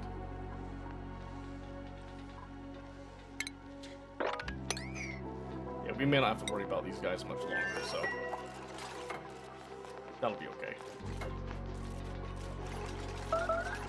Okay, so this one, again, this high threshold, I want it at 55 and 5. So you guys have kind of seen me do systems similar to this in Factorio, where you've got your power generators that are in the line, and then you subdivide them based on percentages of your actual power, basically. And the reason you want to do that is because you're going to allow yourself to let your resources stretch farther by not just running everything at 100% 24/7. But it also allows you to have more fine-tuned control over how do you power stuff and how much power is actually being distributed for certain things. So, in my eyes, it's just a good way to do it. And then there's also some arguments in this game I've heard where there's your jumbo batteries versus your smart batteries as a power bank. I'm of the opinion you do the smart batteries because even though they have less power capacity, 20 kilojoules versus 40, so they're half, they also have a little under half of the heat generation that goes with that. And their power leak is also better, so 400 joules a cycle versus 2,000 kilojoules a cycle. Or 2 kilojoules a cycle, excuse me on that one. I like the smart batteries because they will retain power better and have less of a power leak in general. So, for me, that's more worth it. Man, I'm really hoping that this is the right room size that I'm thinking. I know we're really, really close on it here. I don't think I can make this city smaller. There might be a way that I could, like, squeeze in a little bit. This is going to be the moment of truth right here when they finish this tile. I swear I've done it like this before. Come on. Oh, it's one tile off. Oh my gosh, it's one tile off.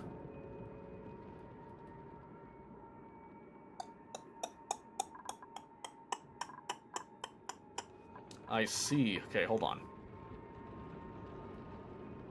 Hold on. There's a way... Right here. Right here. I need to get rid of this.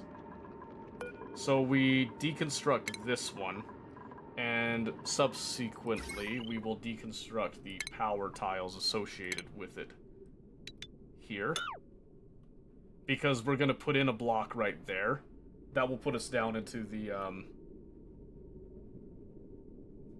that'll put us down into a much better position. And then we'll just have this power will come up and join with this here. So we can actually get rid of that.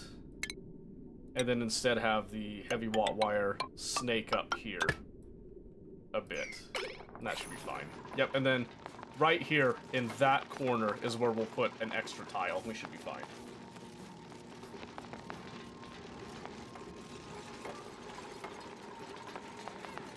I think that'll look a little bit neater rather than having the watt plate just shift, personally.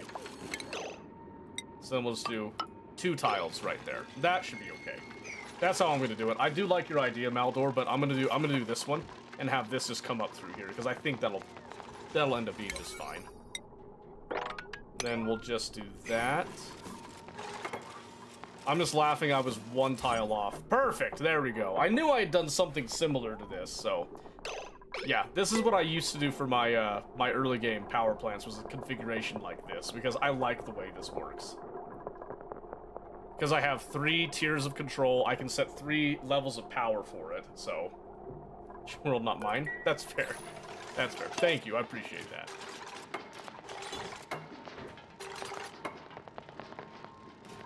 Okay. That's good. Which, I mean, if I wanted it to be matching a little bit more, I would actually rip out this joint plate, and then I would do... That kind of looks better if I do it that way, huh? If we just take, if we just take this out entirely, right? And then we just do this heavy watt wire here. Which is coming out like this, then it just comes up to join in like that. Yeah, I kind of like the way that looks more. It'll give it a little bit more uniform look, which I'm not always an advocate for uniformity. I mean, you guys know that.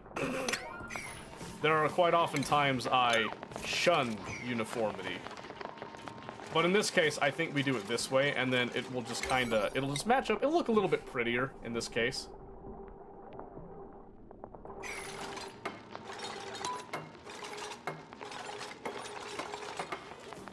At least look a little bit more cohesive.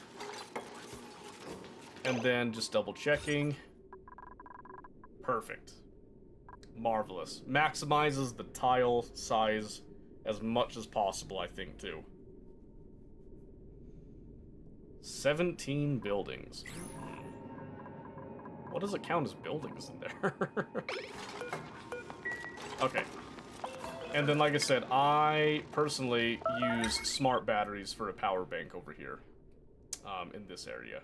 So we'll kind of fill this up with some smart batteries in order to store more power. We'll use these ones as the control schemes. This will be the total power storage. And then we'll set up transformers here to start distributing power around. And call that good. Swamp shard, nice. Ranching, digging, operating, decorating, cooking. Not really worth it. I'll just take the free food. Okay, it is Zero Dark 30, basically, right now. I think we're in a pretty good state. Let me turn my music off for just a second so I can think. We did a lot of work, I feel like, so we're in a pretty good state. The only thing we have to do now is on the ventilation end. We'll need to actually hook up the natural gas storage over here and bring it over into this area. And we're not going to do that until we're actually able to power all this stuff. But then we can start venting all of our carbon dioxide. Will then come down into this area primarily, where it gets served to slicksters first as much as possible. And then if we have to do some extra carbon dioxide skimming or venting out into space, we will do that when the time comes.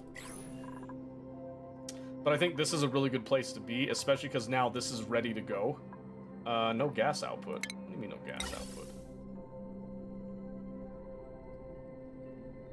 Oh. Oops. Look at that complicated pipe network. Which is funny, because when you look here, you can't even really notice it. It just looks like a string of pipes and all that there. That's really funny. Okay. So yeah, next time, or maybe on my own time, since I'm sure I'm going to have a little bit of time to do this, I will look at improving the back-end systems of all this, and then we can discuss more about that next time. But this is kind of more getting closer to what I like to see for a power grid. So I'm pretty happy with that. We just need somebody with the electrical engineering skill, which, do we have someone that likes that yet? Where is that? Where's the electrical engineering? Right here. Oh yeah, we got plenty of people, because I made sure to get at least one person with the mechatronics stuff. Did I have a second one? No. No, I did not. Oh, that's okay. We'll get a second one eventually. Okay. But yes, this is all looking very good and very, very nice, in my opinion. So yeah, I think that's a good place to pause it, and I'm going to go make sure that I am now on ball with Tia. Okay. Yeah, I was looking at Quasimorph there. My bad. Oh, what a song choice, by the way. Awesome. Okay. Well, guys, once again, thank you for coming by. I apologize that we started late, but you should have seen me. I was dead. I was so dead tired because I was awake since, it had to have been 8:30, so like 20:30. Yesterday, I was awake all night because I was worried about Tia. And then I was awake all day, taking her to the clinic and getting her checked out, making sure kids were all taken care of here and there. So I had quite the day. It's a miracle that I made it here tonight, but I wanted to come in tonight, just let you guys know that we will be here for Friday. So we're planning on Bellum Friday still. And depending on how things go, we might have a bonus stream on Saturday. Not very likely, but we are here. So I know you guys were going to miss me on Friday. As far as I'm concerned right now, we're here Friday. We're here Friday. If something happens that we end up not being here Friday, I will, of course, let you guys know on Discord. But, yeah, it was good to be on tonight. It was good to be on. I almost didn't get on because I just about overslept, and then I thought that Tia needed me. Tia encouraged me to get on. So we did, and I'm really glad that we did, because it was really nice to check in with you guys, let you guys know what's going on, and all that, So yeah, I hope you guys have a great rest of your day, whatever it is, if it's morning time, evening time, night time, whatever it is. I hope you have a great one. It was really nice to see you all again, Murkai, Steel, Maldor.